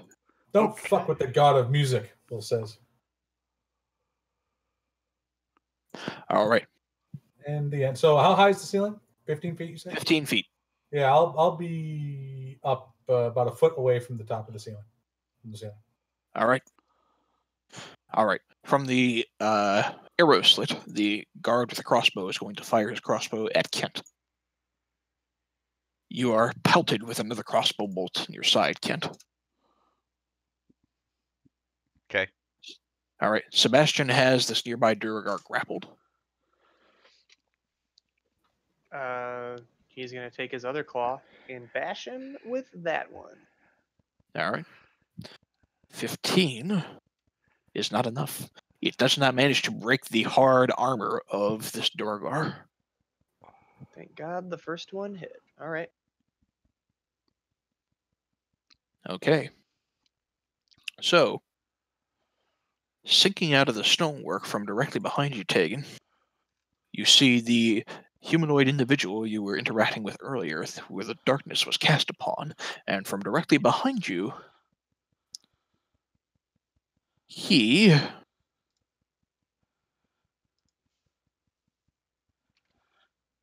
is going to raise his hand out right underneath your feet as he kind of sinks up from the stonewood floor, and you watch as a stone fist seems to form directly underneath of you. I need you to make, as soon as I do this correctly, I need you to make a strength saving throw. All right. As the stonewood hand begins to grasp around you, your elven reflexes kick into gear, and you nimbly just kind of leap up off of the hand as it clenches and sinks back down into the earth, dodging it entirely. This individual looks a little upset that he missed. By the way, congrats on the natural 20 on that save, by the way. Thank you. All right. You see a few more from down the hallway, Tag, and you see a few more guards come rushing forward, themselves in stony sort of plate armor as well.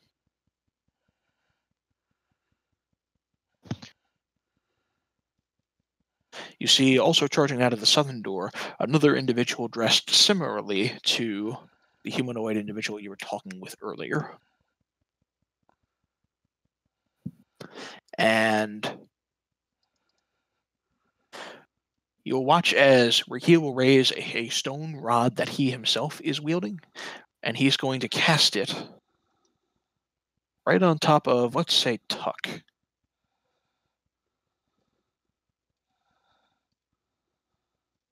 And I need you, Tuck. Well, let me do the description here, because I think this is actually a 20-foot cube.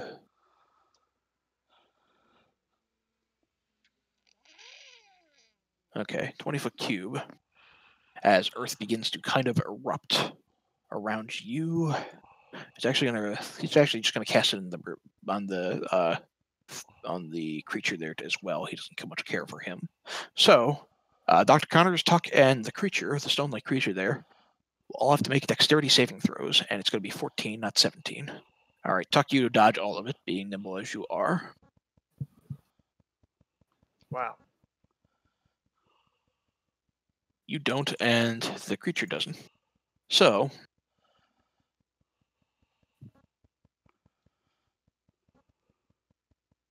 and the area in there, and the area where that Earth is erupting, it becomes difficult terrain. So you are pelted with earth as it begins to practically shift underneath of your feet, and it's becoming kind of hard to maintain a balance here. Seeing this, the earthen frog is just going to kind of shift out of the worst of it, and he is going to attempt to bite at you, Dr. Connors. Hitting hard, very hard. What a tool. At the top of the round is Kent. Okay, so here's what Kent is going to do. Kent's going to take a step to here. You step over the body of the still enlarged Duragar. Am I still in arrow shot of the, what do you call it? You're not quite sure. Alright. Fuck. Then can I go to here? Sure. All right. You think you can avoid the shot from there? Okay. Kent is going to cast slow. Ooh. And let me see. You alter time. Round up to 6 creatures of your choice in a 40-foot cube. So I'm just going to use this circle and just pretend it has edges to it, because You it can should get be. everyone in the lower half of the room. Yeah, I know. I'm just going to move this and just. 30.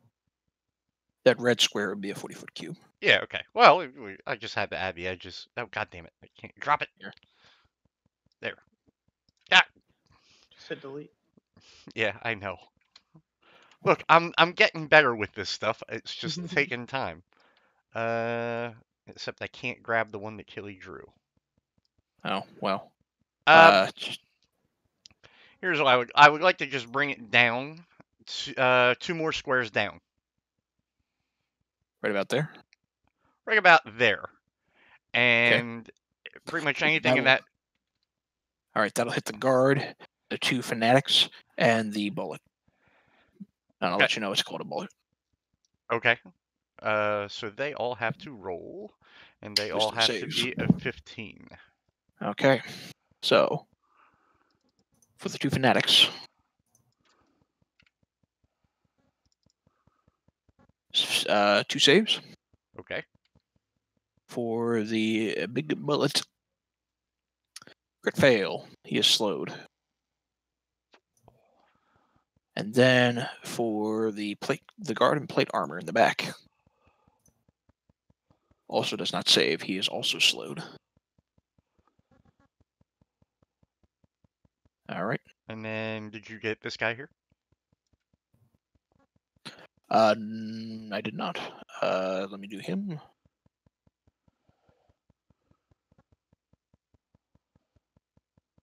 He succeeds. Dope. All right. So one of the earthen guards and one of the big frog-like creature is slowed. All right.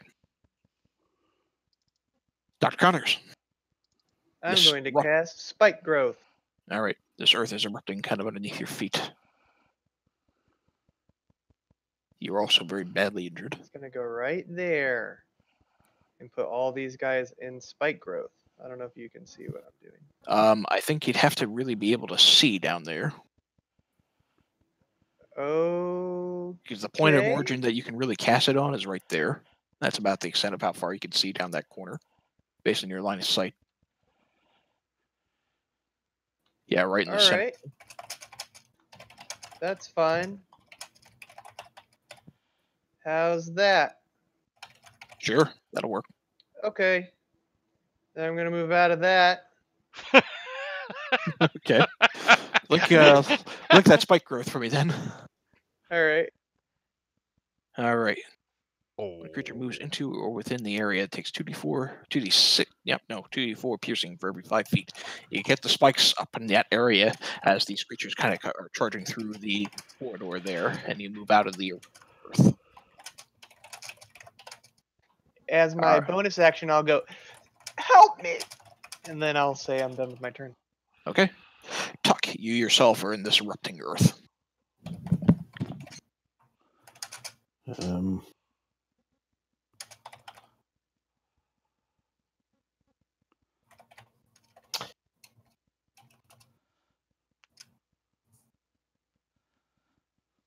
going to jump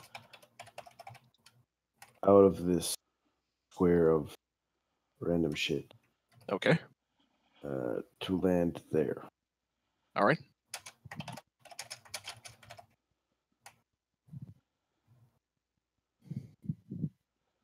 All right. You leap off of one of the nearby tables, which is kind of still kind of moving erratically within this erupting earth out to that corner. Am I within range of Tweedledum? To my you're not within melee range. No, not quite.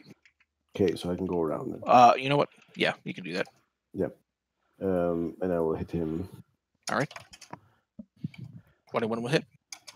The 16 will hit as well because he is slowed. All right. You bash hard into the hide of this creature who's not quite as dexterous as he once was, and it looks like he's breathing a little bit heavier. He's a bit haggard at this point. And all right. 19 will hit as well for good measure. And you watch as a bit of his hard stone-like hide just begins to kind of chip and fly off. All right, you try to flourish through with the cock, and having suffered through a bit of shrinkage already, it's not quite as big as you remember, and it's cuts a little shy from being able to actually hit the creature. It just bounces off. Like, no. It's more insult than injury.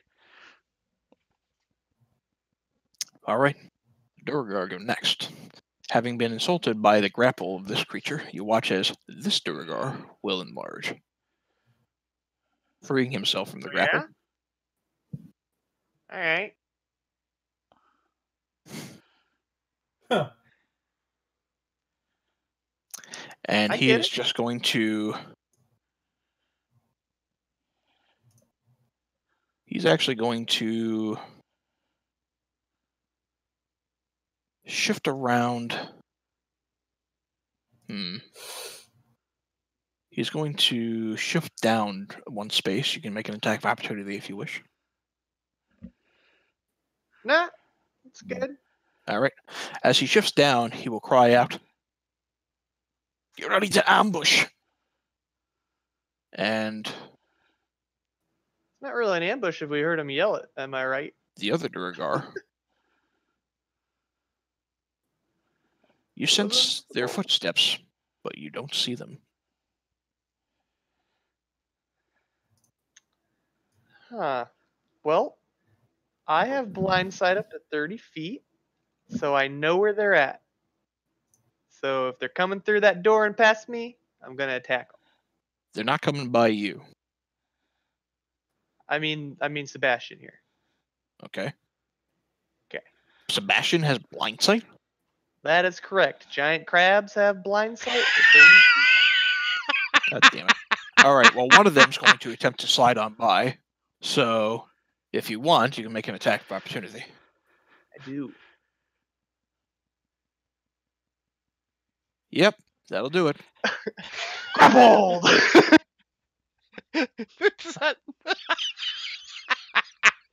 Sorry, wait. Grapple. Oh. I close my eyes and pray.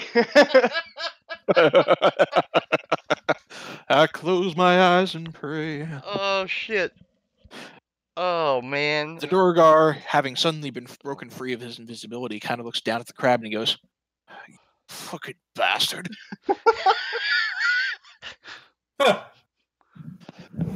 Tegan, you are up next. That is Okay, so funny. so this is what I'm going to do. First of all, this big guy right here, I'm going to hit him with Eldritch Blast. Alrighty. The other one will not hit. The 23 will. You watch as the golden energy from your blast begins to envelop hard into his side as he begins to back up and retreat. He's not expecting it, and he turns around and looks at you with a menacing scowl. Yep.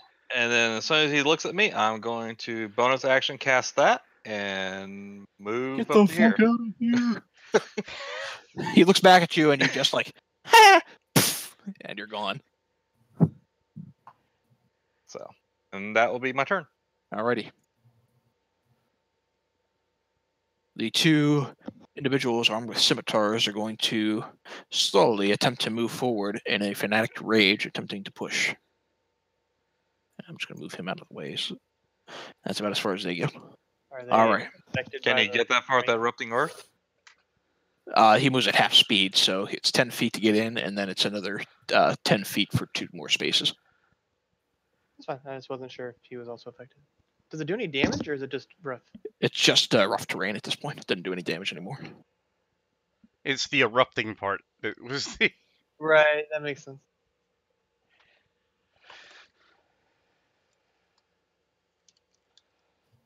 Yeah. Yep. Okay. So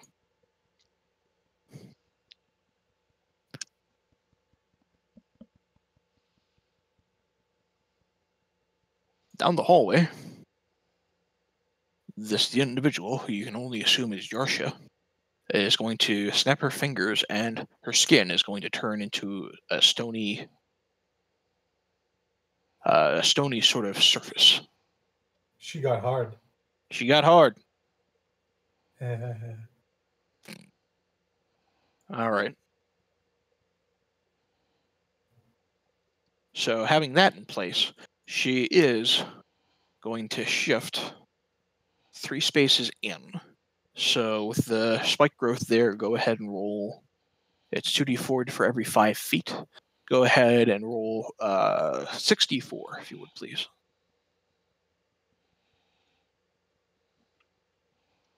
All right. So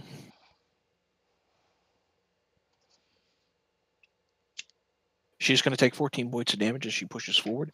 It is considered magical because it's a spell, but she's going to move forward and be ready. Will, you're up next. Okay. Will takes his Wand of Entangle out. And bang. Alrighty. It's a DC 13, a strength check, I believe. Alrighty. So. Wait. Yeah, because I don't want to get Sebastian. That's fine. Okay. So, the 2 Durgar. Oh. Crit. The non-enlarged one will critically save. The enlarged one will not. He is entangled. The 2 fanatics crit fail, and a success. So one of the fanatics and the enlarged Durgar are grappled with these vines as they seem to erupt out of the stonework from nowhere.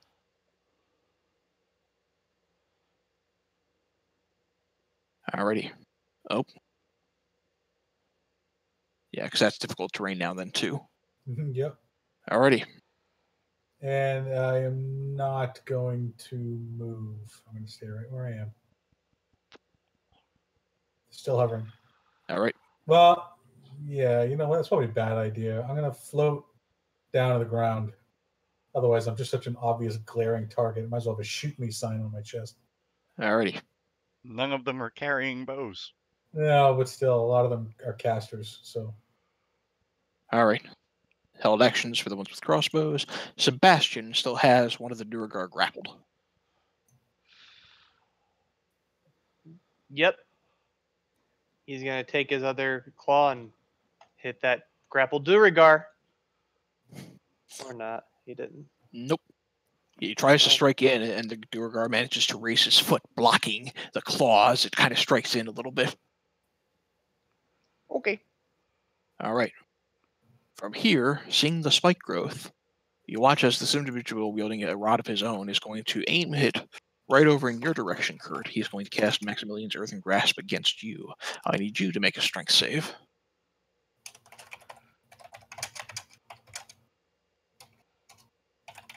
And as he does that, by the way, the erupting earth is gone. All right. So the stony hand comes out of the earth, and as it does, turn on the description so that I can remove the detail. We're going to count the 5 points of damage. You're going to take 5 points of bludgeoning damage as it comes out. And who's doing this? I'm sorry, I was trying to follow along. This individual down here. Okay.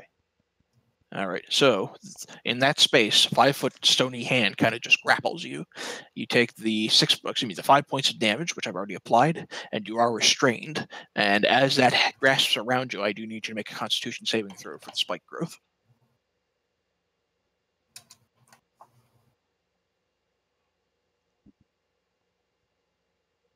Okay, you succeeded on it. So the spike growth is still being focused on. Okay. Alrighty. Change that. All right. So the guards begin to move to the very edge of it and just ready in action.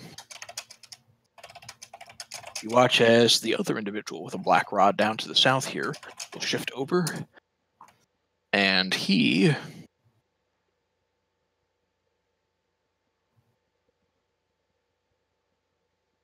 is going to look over in Will and Kent's direction. Let's say Kent and Tegan's direction, in fact. And he is going to cast Shatter at the both of you. He would do that. He would do that. He would do that. But why doesn't he, Ken? Because the wizard casts Counterspell. All right. Yeah, I was just about to if you didn't. That's fine. All right. He raises his staff. You feel a little bit of tremor begin to sense around you. You instinctively are like, nope. And it fails. No, no, no. Keep it in your pants there, Stoney. All right. So, the large frog-like creature slowly is going to attempt to bite into Tuck. And I think he gets disadvantaged because he's slowed. I don't remember. I'll link it again. Hold on. Slow. Here.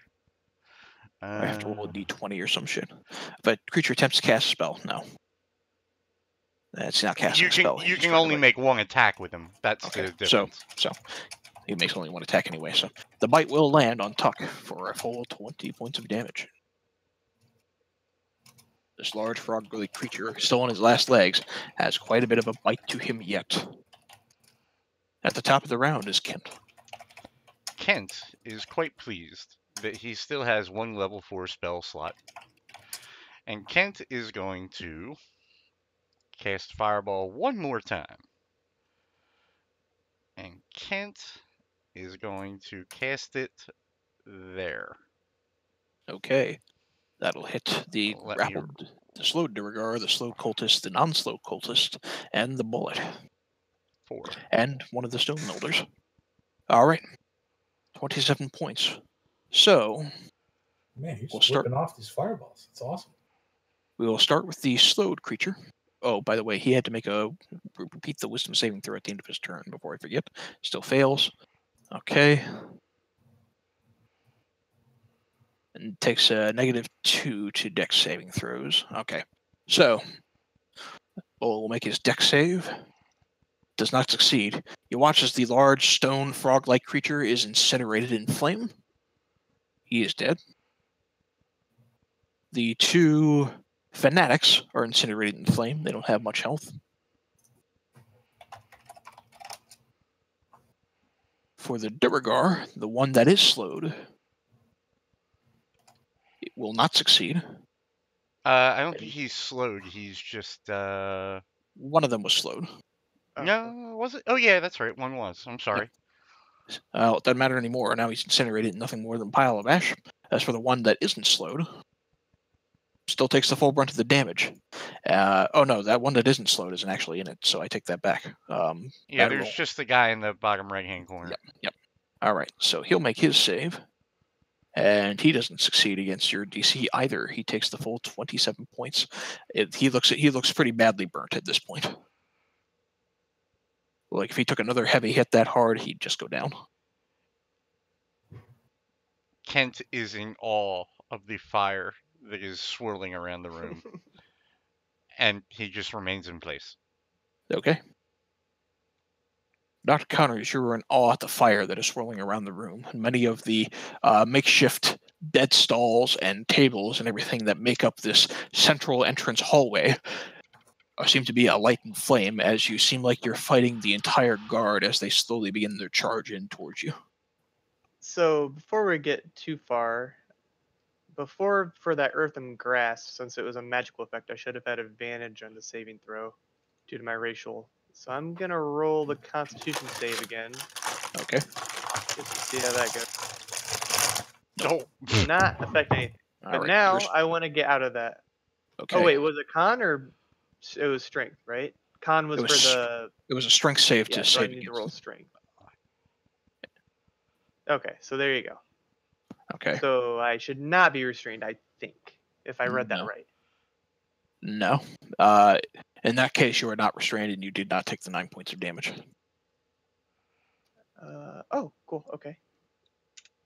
Yeah, because that would be the original save against the grapple. Right. In that case, that guy's dead. In the future, use it or yeah, lose I it. forgot about it. I'm sorry. There's so much shit to remember. Wait. This is the one. The one on the far right is the one that tried to restrain me, right? Yes, and he's looking very badly burnt after the fireball.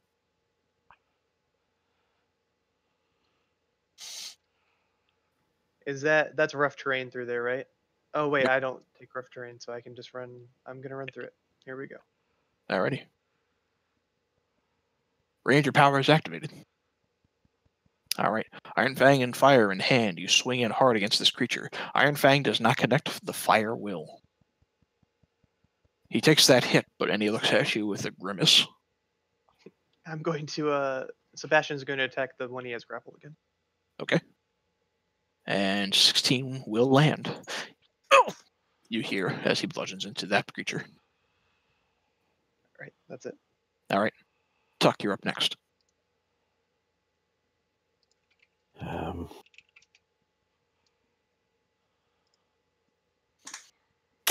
There's only one left there. Mm-hmm. I will go over here and hit him. Now, he is not restrained, so Alright. He's grappled, but not restrained. So 25 will land, and the 12 will not. He is looking like he's on his last legs. You follow through with the unarmed strike hard into his side, and you watch as a bit of spittle begins to leave his mouth as he just collapses to the floor. He is down.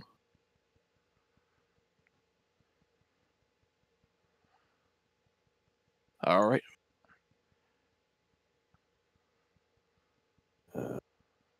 Are you done for your turn then? I'm going to move. So there's it.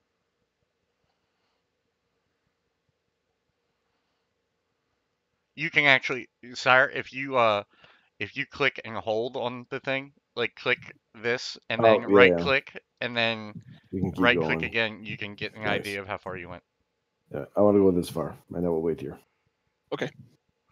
So, moving out from the door, you get the tremor sense of, or the blind sense or whatever, of another Duragar moving through the door if you want to try another grapple.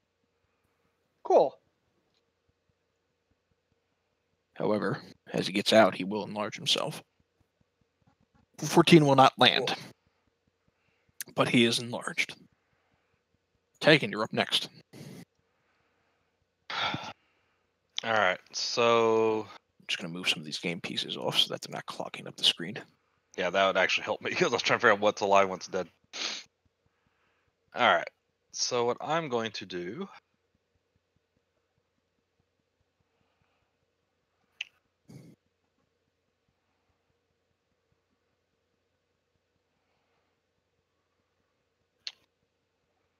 you know what?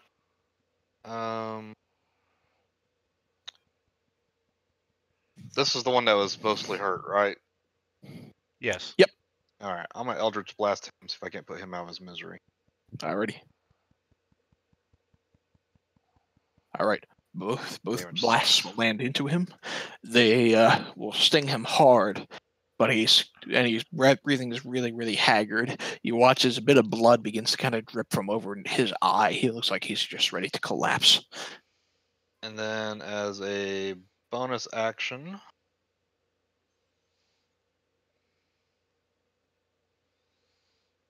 gonna cast this on Dr. Connors. Alrighty. Oh, what a hero. You feel a rejuvenating spirit flowing through you, Dr. Connors, as some of your wounds begin to close. And that's all I'm gonna do this round. Okay. This individual, in the midst of the spike, will call out, "Focus on the lizard. Get him to drop this spike so our troops can move through successfully."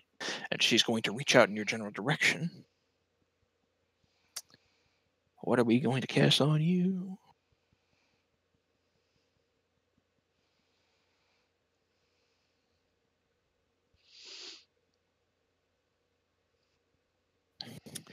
She's going to try to cast Maximilian's Earth and Grasp on you. That's the best real spell that they have. So go ahead and make that strength save with advantage. Wow. Nope. All right. And then she's going to cast it using her Black Earth Rod to add an additional 7 points of damage. So you take a total of 18 as you're grappled by this hand. I need you to make a con save. Can that be counterspelled? You could, if you wished. I wish. All right. No dice. Will saves you. You're like, you are the music god. What I say? I guess. Unless you don't want to say that. No, You're too proud to say it. I'm putting words in your mouth. All right. he's my hero for sure. This is Alrighty. just words. Alrighty, Will. He counters a spell, and this individual looks back at you with a snarl. Will goes, "Yes, behold my godly powers," and he whispers towards her. Jar Jar was the best Star Wars character. And that. Damage not so important as making her run back down that hallway and take all that damage. Alrighty. Wisdom save. She fails. She grasps her head at these whispers. She goes, "What crazy madness! What crazy world do we live in where Jar Jar is an acceptable character within the Star Wars franchise? I have to go blog about this right now!" And she's going to 5, 10, 15, 20, 25, as far as she can get because the guard's kind of blocking the way. And she'll take the 8 points of psychic damage. And along the way, that's 1, 2, 3, 4, 5 spaces. So 2, 4, 6, 8, 10 D4 for me, please. She takes 24 points of damage as she runs through the spike growth, retreating along the way, crying out about Jar Jar Binks and Star Wars. Level 1 spell, consistently my highest damage dealer. Admittedly, I had help here with a bad 8 roll, but still. All right. Peering from behind the rest of the guards, you watch as this individual will pull out his crossbow and attempt to fire it at Dr. Connors. Which one? This fella in the back, and it's not going to connect. It goes wide and kind of just pings into the far wall. 80 feet. He surely has 80 feet. Yeah, for sure. Alrighty. Sebastian is up next. Yeah, cool. Sebastian's gonna attack this big Durigar here, I guess. Alrighty.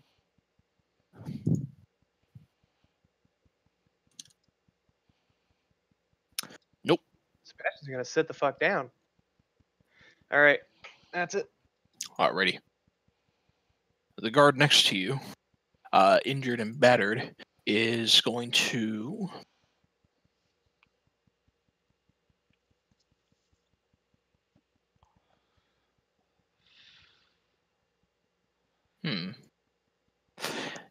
He is going to utter a quick enchantment and cast False Life on himself. And I think we're going to do this, because he hasn't burnt it already, at level 4. So, 5 additional temporary hit points for each spell slot about level 1. So 15 plus 5 for an additional 20 hit points, temporary hit points back to him. You typed it wrong. It's 1d4 plus 4, so you get another 3. Oh, yep, you're right. All right. So, yeah, he gets some hit points back, at least for the time being, as he's staggered though he may be. All right.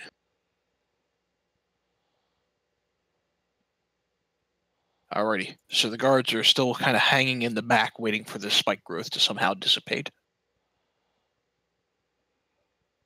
This individual, having seen that luck hasn't been in their favor with spells, is going to move right up next to you, Dr. Connors, and taking his black staff is going to just kind of try to bonk you with it. Has that guy been there the whole time? Oh, yeah. I didn't even... Okay. However, 15's not going to beat your armor class. You raise Iron Fang and parry it, and he looks at the weapon greedily. I look at him and I say, "You're next." Kent, you're up next. Okay, so Kent. Oh wait, damn it! That's not what I want to do. Kent is going to, sensing that there are guards down the hall, is going to move to that position. Alrighty. I don't know how to get rid of that now. Oh, there we go. Can Kent now see the 4 guards down the hall? Oh yeah. He can see the 4 guards down the hall. As well as this individual grasping your ears, crying out about Jar Jar Binks. Kent is going to, hold on, from his ring, he is going to let go of his concentration on the slower guy down the hall. I keep forgetting there. Yeah, he's been there for a while. He doesn't take damage from the spike growth, right? As long as he's not moving, right? As long as he's not moving. Okay. So, with that being said, Kent is going to use his ring, and he is going to use the charge of... Come on, you stupid thing. Okay, so it's a 20-foot square down the hall, and I should be able to get those. Hold on. Let's see. So that's 10 foot, right? Yep. So I'm just gonna copy the So it should be... copy the one for entangle. Yep. And drag it over top of those individuals there. And Okay. let me just delete this. Oh, god damn it. Delete both of these. Delete. God damn it. I got it. Okay. And he's going to cast that. Okay. So. Alright, so they'll make those saves on the start of their turn. So dex save. Or be restrained by the tentacles until the spell ends. And they can use the actions to make the check against it. Okay. Alrighty. These black tentacles had formed just within the spike growth and just outside of it, where these guards have been patiently waiting, and they kind of shift and panic a little bit. And Kent shouts, Cthulhu! Alrighty, Dr. Connors, you're up next. I'm going to attack this one on the bottom right that just cast the health spell on itself. Alrighty. I did not mean to do advantage, sorry. Alright, we'll count the 8 and the 15 then. And in both cases, neither will land. It just pings against the splint mail that this individual is wearing. Alright, Sebastian will miss. Never mind. Nope. Swing and a miss. Tuck, you're up next.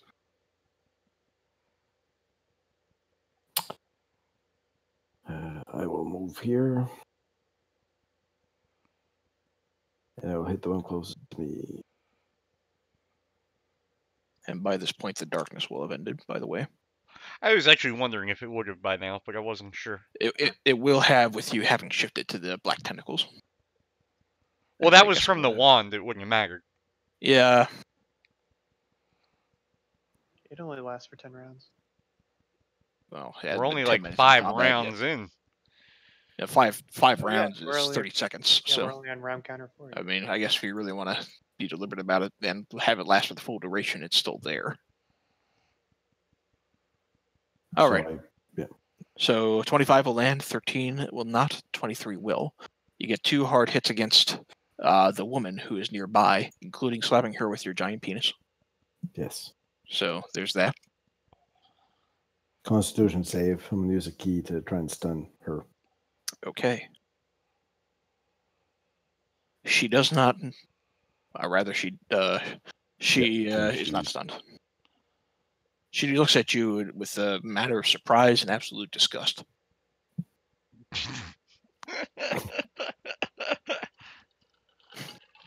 Good. All right.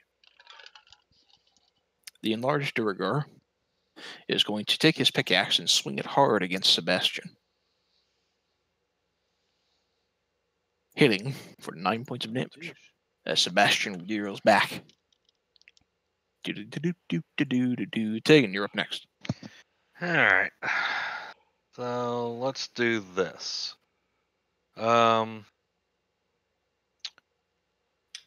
Let's cast on this one,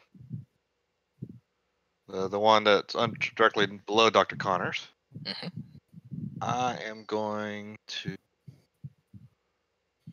No, take that back because of the whole spell versus cantrip thing. Repeat. This guy, the one that's to the south right of him, I'm going to hit him with Eldritch Blast again. Alrighty. 15 and 11 will not land.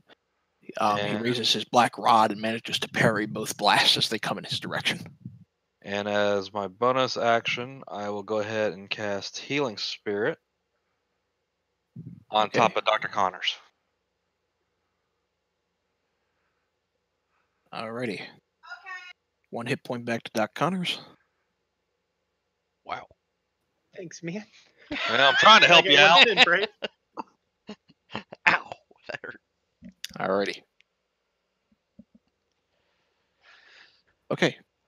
So, this individual, having shaken off the effects of the Star Wars blaspheme, is going to turn around, snap her fingers, and she is going to meld into the stone.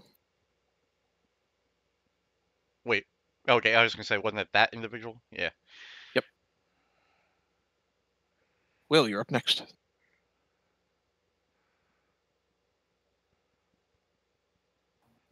Will is going to, let's see. Yeah, I can get to there. So it's going to come here looking for her, but she's gone. That's the spike growth if you're moving into it. Well, I'm flying. Oh, that's right, you are. She's gone, but there's 4 D-bags down there. I can see them, right? Yep, they're surrounded by these black inky tentacles.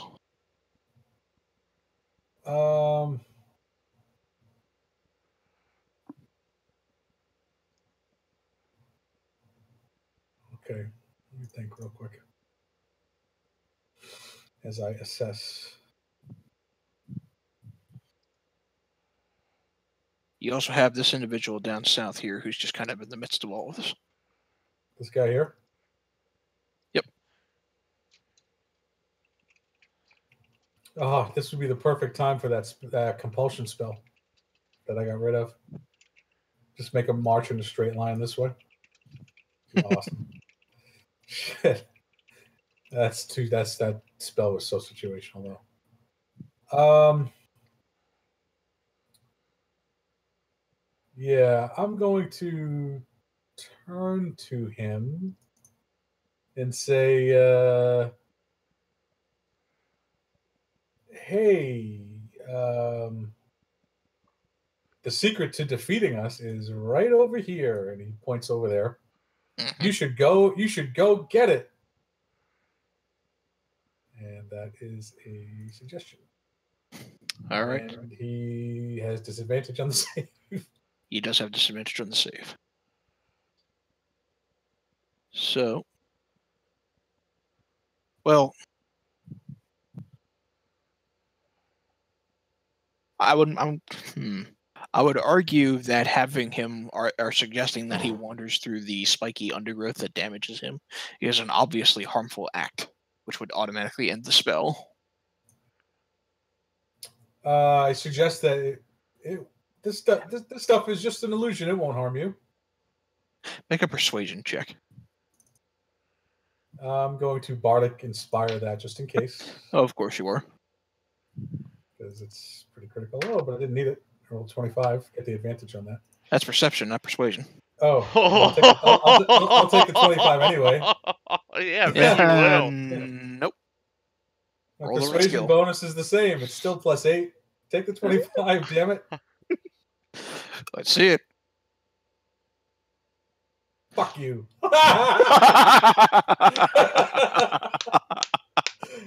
and just because I said I would, that's 29. He gets about halfway through before he just falls in the spiky growth and dies. Will does a hand to his mouth like, oops, did I do that? Did I do that? All right. I use my full move, so I use my full move, so I have to stay where I am. All right. I linked that so you can roll the damage if you Yep, and it'll be 12 damage. All right, so we'll start with the individual back there, still armed with a crossbow, and he's going to start with making his dex save. Crit. So he's going to retreat out of the black inky tentacles, but he's going to take a pot shot at Will up in the air before he does.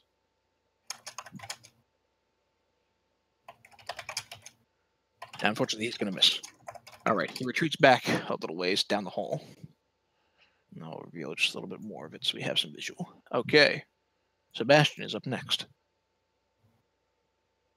Gonna try and hit him. Miss. No dice. Wait a minute. Did he roll?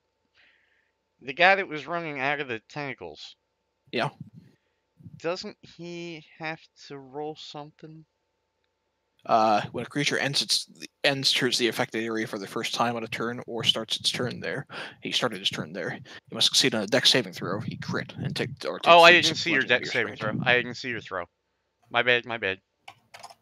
My bad. Okay. Alrighty. So, Northam is with these guys.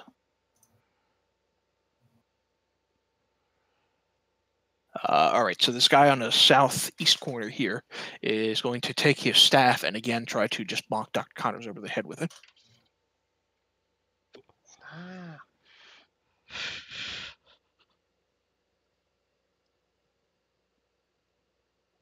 Missing. The 3 guards in the midst of these tentacles will make their dex saves.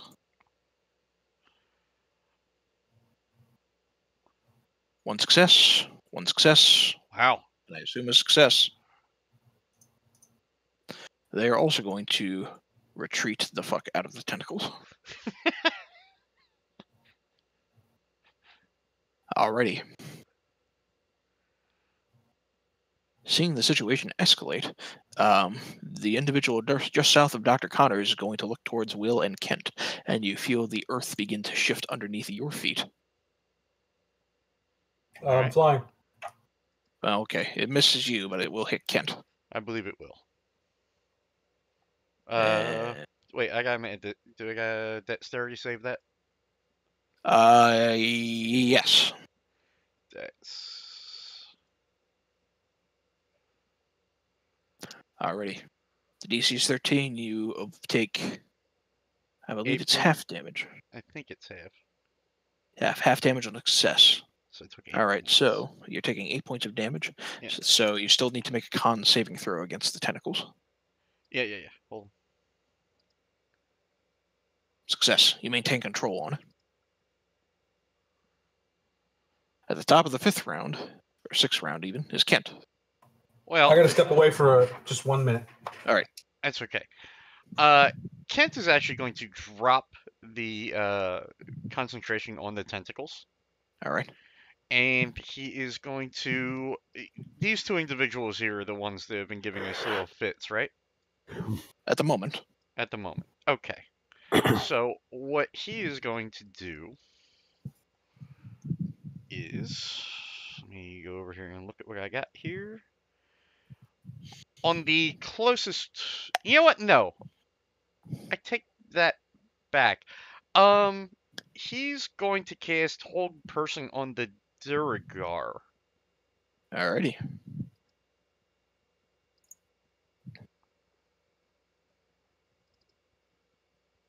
The Duragar fails and is paralyzed. As you focus the spell, surprised. He was so focused on the crab, he didn't see it coming. Now, I have not moved yet, so what I am going to do is I'm going to run into the darkness. Okay. I believe... I guess you're still focusing on the whole person, so... Alright. I'm thinking Cast really Hold hard Person. with my eyes closed. Like I'm focusing on it. I'm focusing on it. Alright. Dr. Connors, you're up next. At the start of your turn, go ahead and give yourself an extra D6 hit points. Woo! I tried to do that, and where the fuck did my tabs are just gone? Holy shit, that was crazy. Okay, here we go. All right, 3 hit points. I'll let you do that on your end. All right, and then I'm going to attack the same one I've been attacking in the bottom right there. Alrighty. 18 will land and 19 will not. You said that was the southeast one? Yes, sir. Alrighty. So he's swinging hard with Iron Fang, and it kind of rattles him a little bit. And you watch as some of that false life he had to give himself begins to just kind of dissipate a little bit. And Sebastian's going to attack. Well, no, does that do regard Advantage. something? There's a Advantage. There's Yeah, a. he's got held person on him. Attacking him won't break it. Perfect.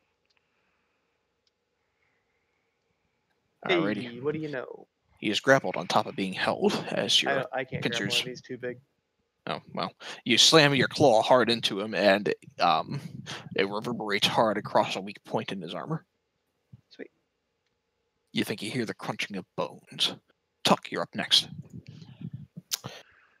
I'm going to hit the same one I did last time. Alrighty. 27 will land, 13 will not, and neither will the 10. You get one solid strike in with the quarterstaff. This individual looks like he's had a little bit of training. He shifts underneath the second swing of the tail and raises his staff to block your unarmed strike. I'm going to try stunning strike con save. All right.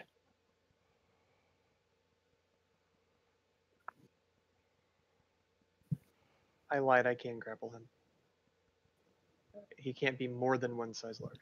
We don't need to grapple him, though. I don't need to, but I could if I needed to. By the way, Garen, for the future, if it helps you, the stunning strike, if you want to cast that after like the first hit, that might give you some advantage on the other hits. Yeah.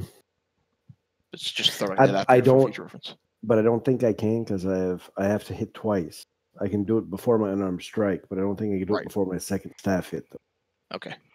I think an assumption, not necessarily true, but you'd have to look at the hard writing of your ability. I think it was just on it. All right. So, con save for stunning strike, right? Yeah. All right. Fails. That particular individual, who still looks to be in fairly decent health, is stunned. The Duragar will repeat the wisdom saving throw at the end of his turn. Still being stunned and held. Tegan, you're up next. Stun gives you advantage on attacks? It does. Alright. I guess technically the Duragar isn't stunned, but he's still getting the advantage. I think. Yeah. I'm not worried about him at the moment. He's incapacitated. He can't incapacitated. move. I get advantage on this dude down here. Yep. Let's see. All right. The first thing I'm going to do is my healing spirit. I'm going to move it from Dr. Connors to Tuck and back to Dr. Connors. All right. So both of you get 1d6 hit points. I'll let you do that on your end. And then targeting the stunned one, I am going to hit him with Eldritch Blast. Okay, advantage. Yes. And yes. So the Eldritch Energy escaping from your fingertips. As 9 points of damage comes his direction, piercing him hard. That'll be this turn. All right.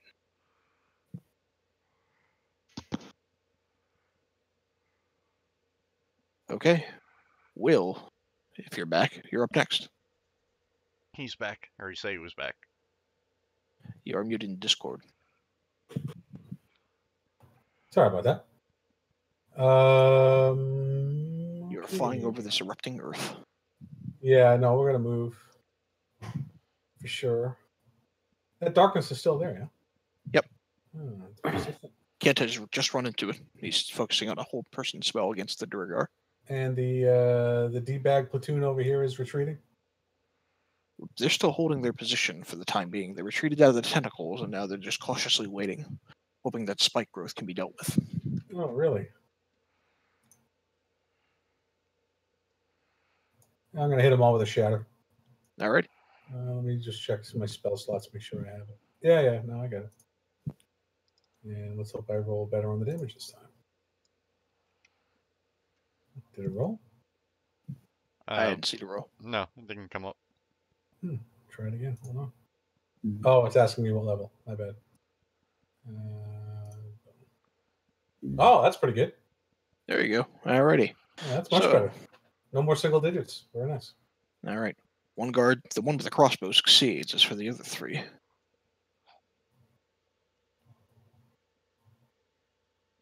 one success, one success, Come on. one fail. So the whoops. Yikes.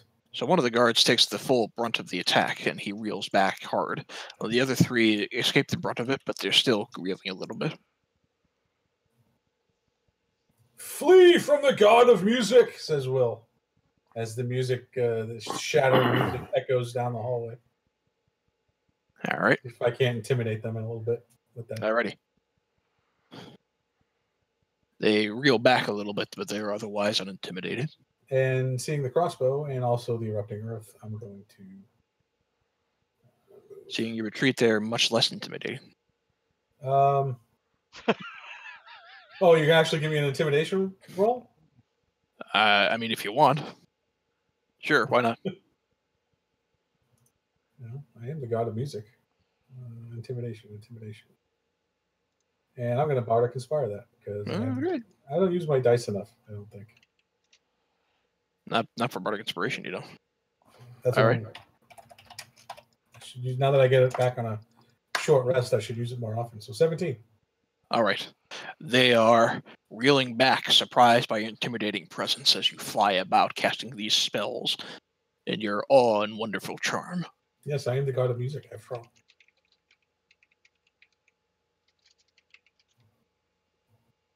Okay. Alrighty. That's it. Alrighty. The one with the crossbow is going to haphazardly attempt to fire at you with it, but because you intimidated him earlier, he's going to do so with disadvantage, missing you entirely. The arrow just right into the spike growth. Sebastian is up next. He's gonna attack. All right. 17 will land, and as the claw slams in hard, you finally think you've hit the weak point of the bone as it begins to crunch and shatter, and you watch as the stunned Duragar keels over. Nice. All right. The southwestern individual, having had quite enough, is going to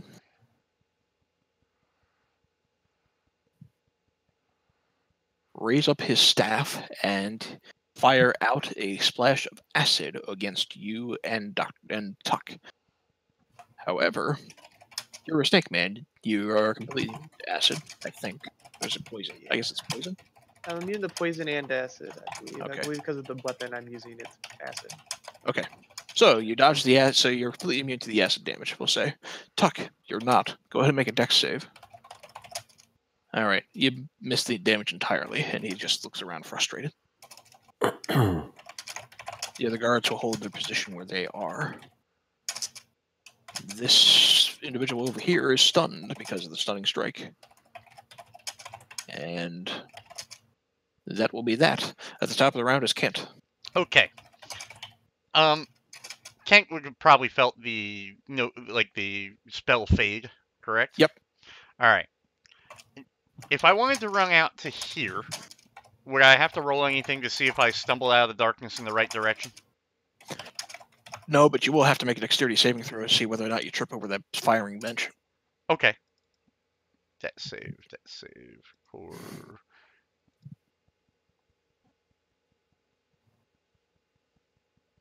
Did I trip?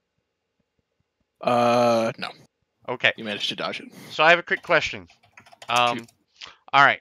I would like to turn around and use Burning Hands on both of those individuals in front of me. Mhm. However, the one of them is stunned. Is it a flat damage? I don't roll with advantage, right? It's flat damage, and I think because he's stunned, he has... He automatically in other words, fails his save? I think... yes, he automatically fails the save. Okay. So Kent's going to do that. And he's going to do that. I just need to see what I have here. Kent's going to do that at level 2. So... All right. And he's going to save from being hit by that blast, by that gout of flame. Connors and Tuck. So let me just roll that at level 2.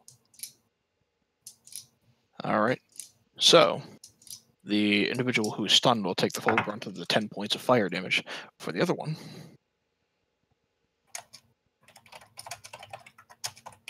he will save against. That can't be right. That can't be right. Nope, DC. it's 15. Yeah, let's look at that. Where he can't. This is Burning Hands. I haven't used it in a while. I don't know if we've updated it. Dex.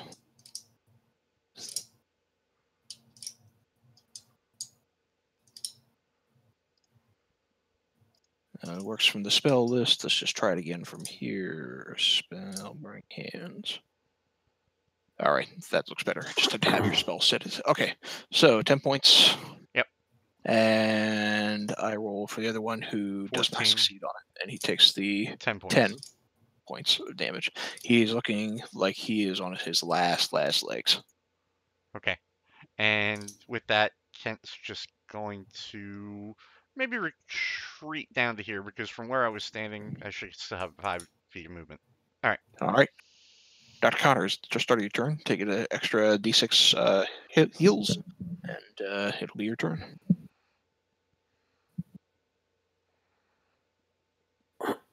I'm going to attack that same one in the bottom right.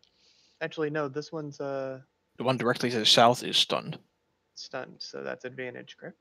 Mm-hmm. Perfect, I'll attack that one. Not that it matters. All right. 12 will not land. The 24 will. Sebastian will not attack with advantage. That dude's dead. Oh, he's dead. Never mind. Okay. Oh, if he's dead. He died after Sebastian's turn. Okay. Oh, The this is entangle still... the entangle is still there. Okay, Still that's rough fine. terrain. Oh, It's also I'm not. gonna move right here into the door. Okay, you have to wait till it's his turn to do that. You're right. I can't even move him. Fuck. I'm losing my mind. All right, I'm done with my turn. I promise we're almost done. Tuck, you're up next. No, you're fine. Going to hit the same one again. All right. All right. Which one are you hitting? If you're hitting the stun one, you'll have advantage. So we'll count the 18 as the first roll for 12. Because I think that ends after your turn, by the way. Right. After my Right. turn. Yep. 21 comes in. This creature, or this robed individual, is looking like he's on his last legs. That's 2 attacks so far. What's the pink square up top? It was here? an Is it- tangle. Can I walk through it? You can, but it's rough terrain. Well, I'm just going to the right here, basically, so it doesn't matter. I have 50 feet of movement. Well, I can't dismiss it when it's not my turn. I just want to go here to hit the other one. Okay. Point of parliamentary procedure, DM. Mhm. An entangle cast by a wand. Can I dismiss that at will, or like a spell? As a bonus or action is on your turn. or does it just run like dismiss, a you can fire dismiss and it. forget? We'll say you can dismiss it as a bonus action on your turn. Okay. Thank you. So I screwed that one up. I wanted to do it not advantage, but 20 still hits, Okay. I'm assuming. 26. All right. So the unarmed strike comes into that individual hard. And as it does, he reels back, and you watch as he collapses to the ground. And as he does,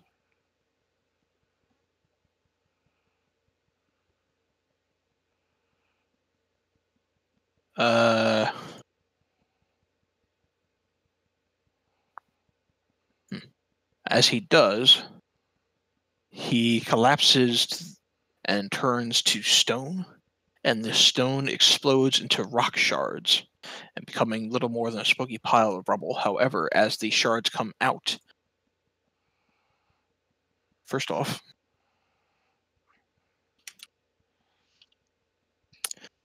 the shards will impact into the one right next to him, causing that one to fall down and also explode.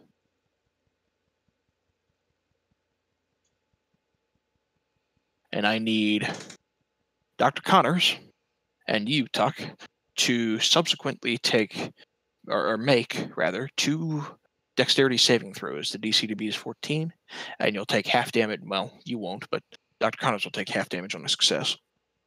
You'll take half damage on a failure. I'll Bardic Inspire. You can do it. All right. You have to do that as a bonus action in your turn. All right. Oh, so okay. you dodge both. Fair enough. All right. 16, 20, 23. Okay. So, Dr. Connors, you take 11 points of damage as you dodge the bulk of it. And Tuck, you dodge practically all of it. All right. So those 2 are dead. Tegan, you're up next. All right. I'm going to repeat my bonus action and move my healing spirit between Tuck and Dr. Connors again to give them 1d6 again. Okay. And then I am going to move. Make sure I did this right a minute ago. 20. What's the blue square? It was erupting Earth. I'm not sure if the erupting's done. It's gone since he's dead. Okay. Then I'm going to move to right behind Will. And targeting this one, which should be the right distance now, of 60 feet with this spell at, just because I feel like being evil, level 3. Ooh. Nice. Okay. As the icy knife leaves from your grasp, you watch as a little bit of golden energy begins to kind of swirl around it as it connects into the target. So, let's see. I have to do some hard math.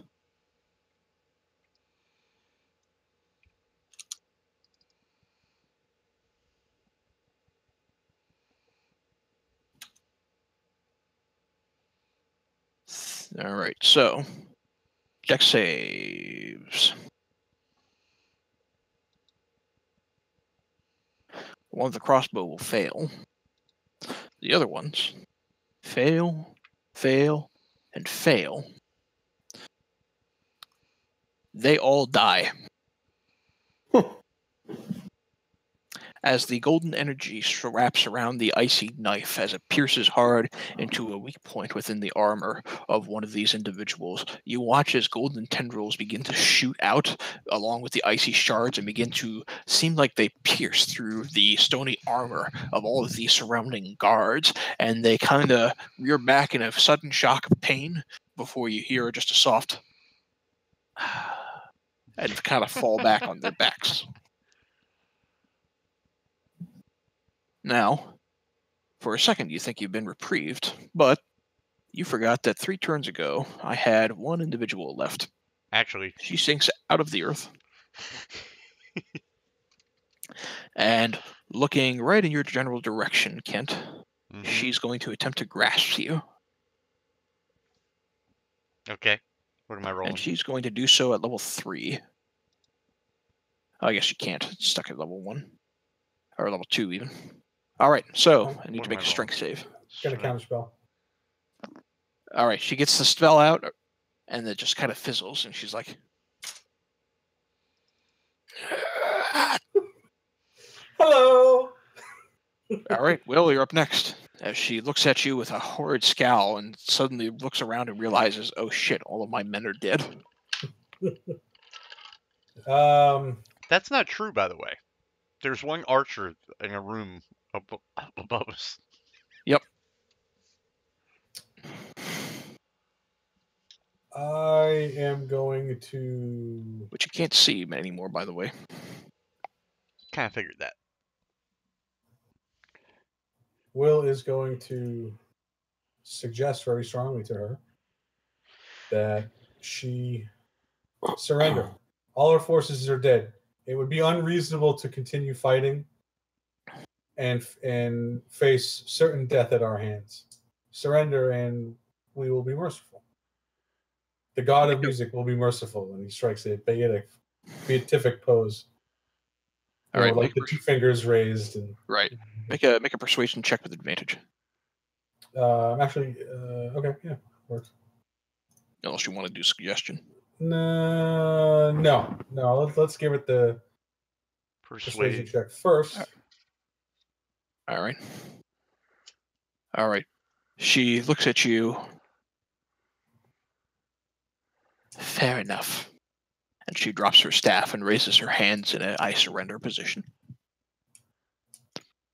A very sensible choice, says Will, as he kind of swoops down, picks up the staff, and kind of. I don't have anything to tie her up with. Who has You're the out rope? of combat, by the way. Okay. Who has the rope? I have rope. I'll give you my rope. Yeah, I'll just pick up her staff and nod towards you to go ahead, tie her up. If we're out of combat, I'll leave the healing spirit where Dr. Connors is, and he can use whatever charges you think are left to finish healing himself. All right. It'll be 4 charges left. Kent will just walk up here, looking through these bags, sleeping bags. Okay. So Is she pretty? Let's see. She is actually sort of a tomboyish. You see, she has actually has some matted black hair that kind of droops down in clumped fits just over her face and her cheeks. She looks to be relatively young-ish, maybe early 30s, but she's just kind of scowling at you all. Will while he's face to face with her as she's being tied up, say, I'm very happy that you surrendered. I'd hate to have had to have marred such a beautiful face. She says, I know when I'm beaten.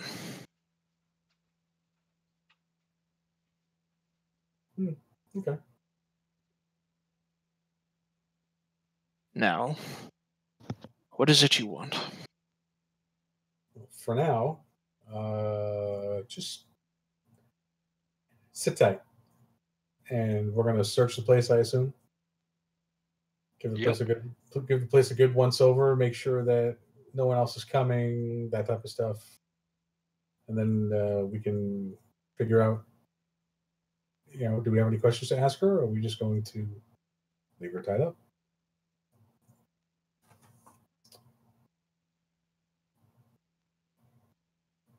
So I guess perception check would be in order for the search, right? Yep. So. Bang.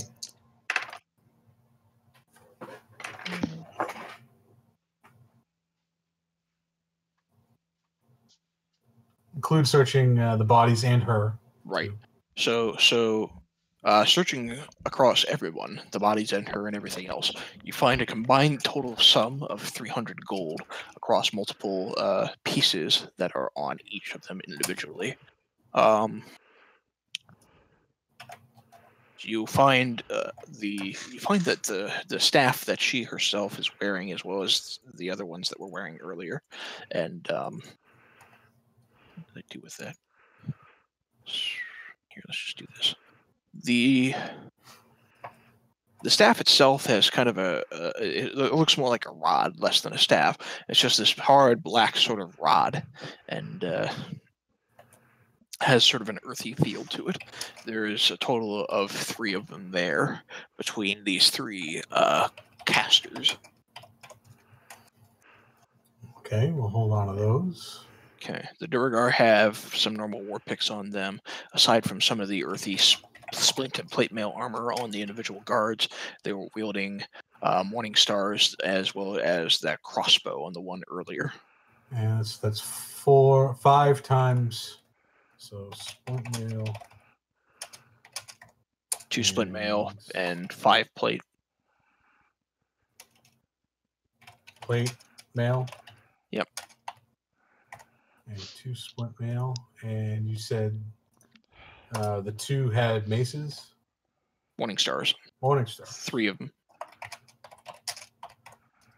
And a crossbow, heavy or light? This one is... This is a light crossbow. Okay. And then the Any of them wearing any jewelry, particularly the higher, more senior members of the? so side? underneath the armor of one of the casters, one of the higher level ones, you do find that he was carrying a hidden pouch underneath of his armor as you kind of strip him of it, and that hidden pouch contained an additional 15 gold, 5 platinum, and 5 citrines that were worth 40 gold apiece. 40, you said? Yep. And she kind of eyes that as you take it out from underneath the armor, and she just shakes her head. Bastard. How do you think we pay for this operation?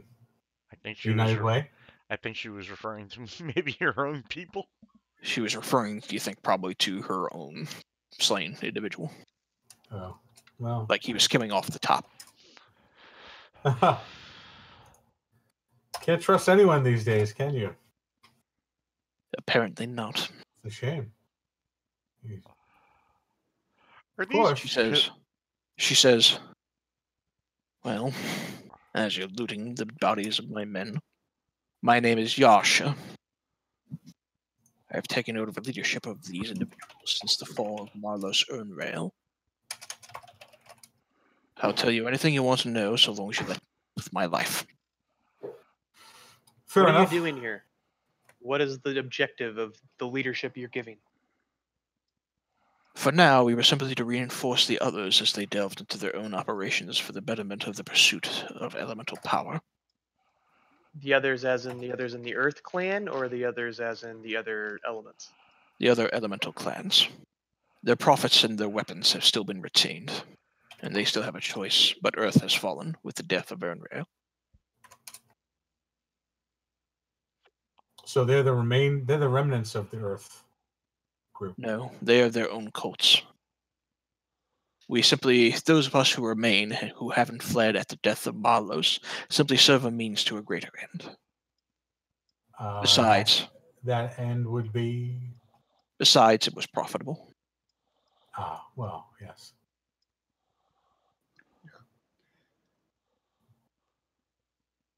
Who are the leaders of the other 2 clans we have not yet slain?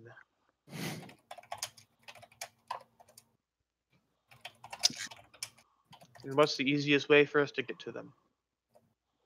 What are their weaknesses? I must know. They now guard their own fanes below the fane below. They now guard their own nodes below the fane below. The leader, as soon as I can find it, the Prophet of Water is named Gar Shatterkew, an old sailor with a penchant for murder. The leader of the Cult of Eternal Flame is a devious and cunning tiefling named Vanifer, as beautiful as she is cunning.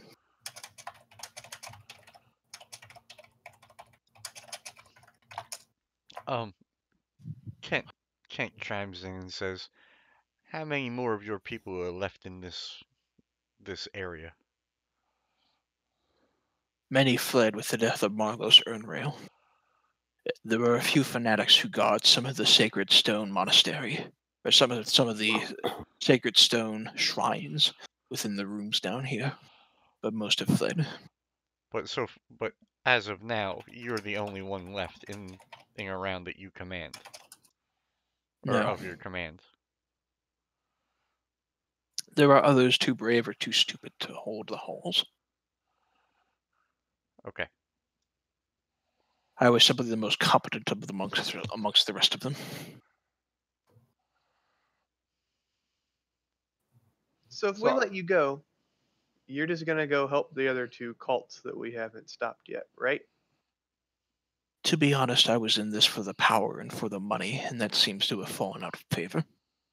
Well, you seem competent enough. Why don't you come with us and help us stop them and see what treasures you can have that way?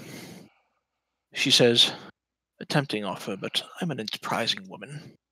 And while I see that you are capable within your own right, I really don't have any desire to tussle with those of the other clans. Well, I tried.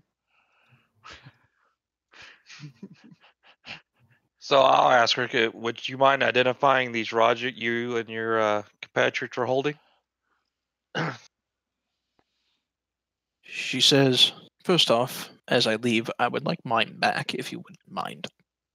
It depends on if Wait, you're you still are tied up. forthcoming with the information. What? Whoa, let's not get ahead of ourselves. She says, I'm going to keep closing it.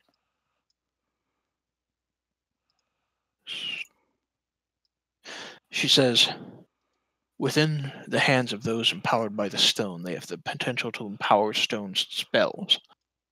Within those who haven't been attuned or gone through such rituals, they're little more than hard earthen rods.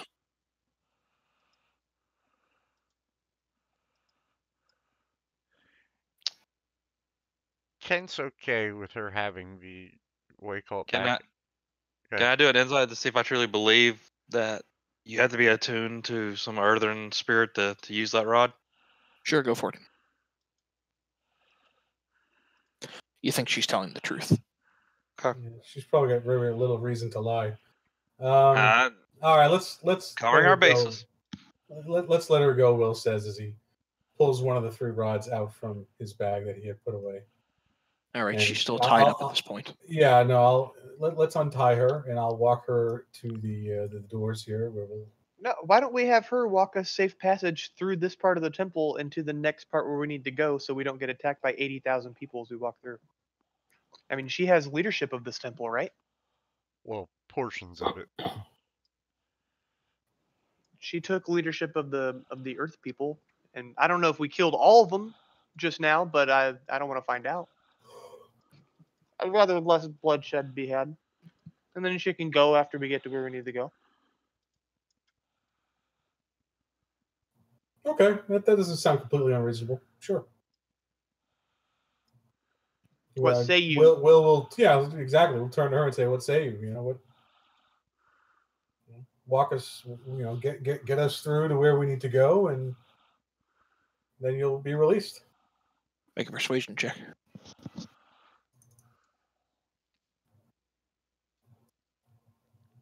Now, Got the 15. Yeah.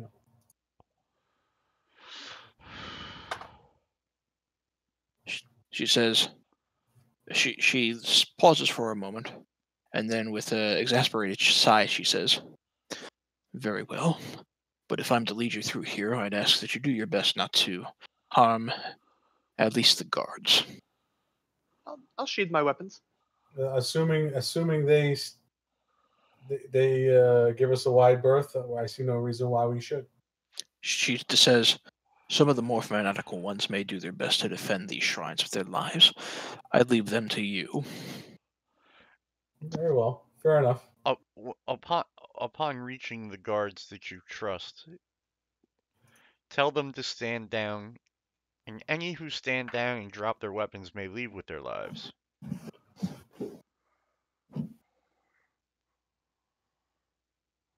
She says, I'll do what I can, but I make no promises. Okay. All right. She says, untied, lead the way.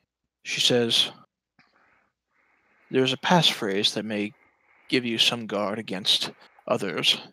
If you let me go, simply saying the passphrase should give you free reign amongst the rest of the temple. Kent says, including against those most fanatic. Kent says, I've heard this story before and wants to see if he can figure out if she's telling the truth. Make an insight check. Oh. It's kind of hard to read, you're not sure. When we walked in, they did ask for the passphrase, or what did the sign say? What's the sign? Yeah, that is true. Alright, for your sake, let's say we believe you. What's the passphrase? Will you release me and let me go if I give you the passphrase? Will? Go? Are you so you don't want to lead us through? Is that what yeah, that's what she's saying. I'd rather not confront my own men. There is some honor I must retain amongst myself, and I may need to deal with some of them in the future. If they think I've betrayed them for the sake of my own life, it'll make things more difficult. Yeah, Will's fine with that. He understands. Plus, he was Yeah. willing to let her go anyway. So provide us with the password, and you can be on your way. All right. She provides you. The passphrase is "I serve the Black Earth." Perfect. There's a second one. Ogre-muk be praised. That she says that one will help you against some of the more fanatical leaders. Ogre-muk be praised. Ogre-muk be praised. Very I'm good. not gonna remember that next week. All right, She also shows you, and I'll save because we can't see one another. She also shows you a symbol that she does with her hands, where she kind of cups them together and sticks out a middle finger underneath the bowl, so it looks kind of like a bowl with a stick underneath of it. So the symbol of the clan. Yeah. The symbol of the clan, right? Got it. Isn't that the symbol for? Never mind. All right. Will walk her out to about here. Okay. And hand her the rod. She will graciously accept it. And as she goes to take it, he pulls it back. And he goes, on one condition. Uh-oh. Strong conditions. She looks at you. He goes, be good. He hands it back to her. She gives you one last wicked scowl before she begins to wander off out the way you guys came. Oh, I love flirting. Okay. And I think we can call it here, guys. Sweet. It's fine. That was fun. How's a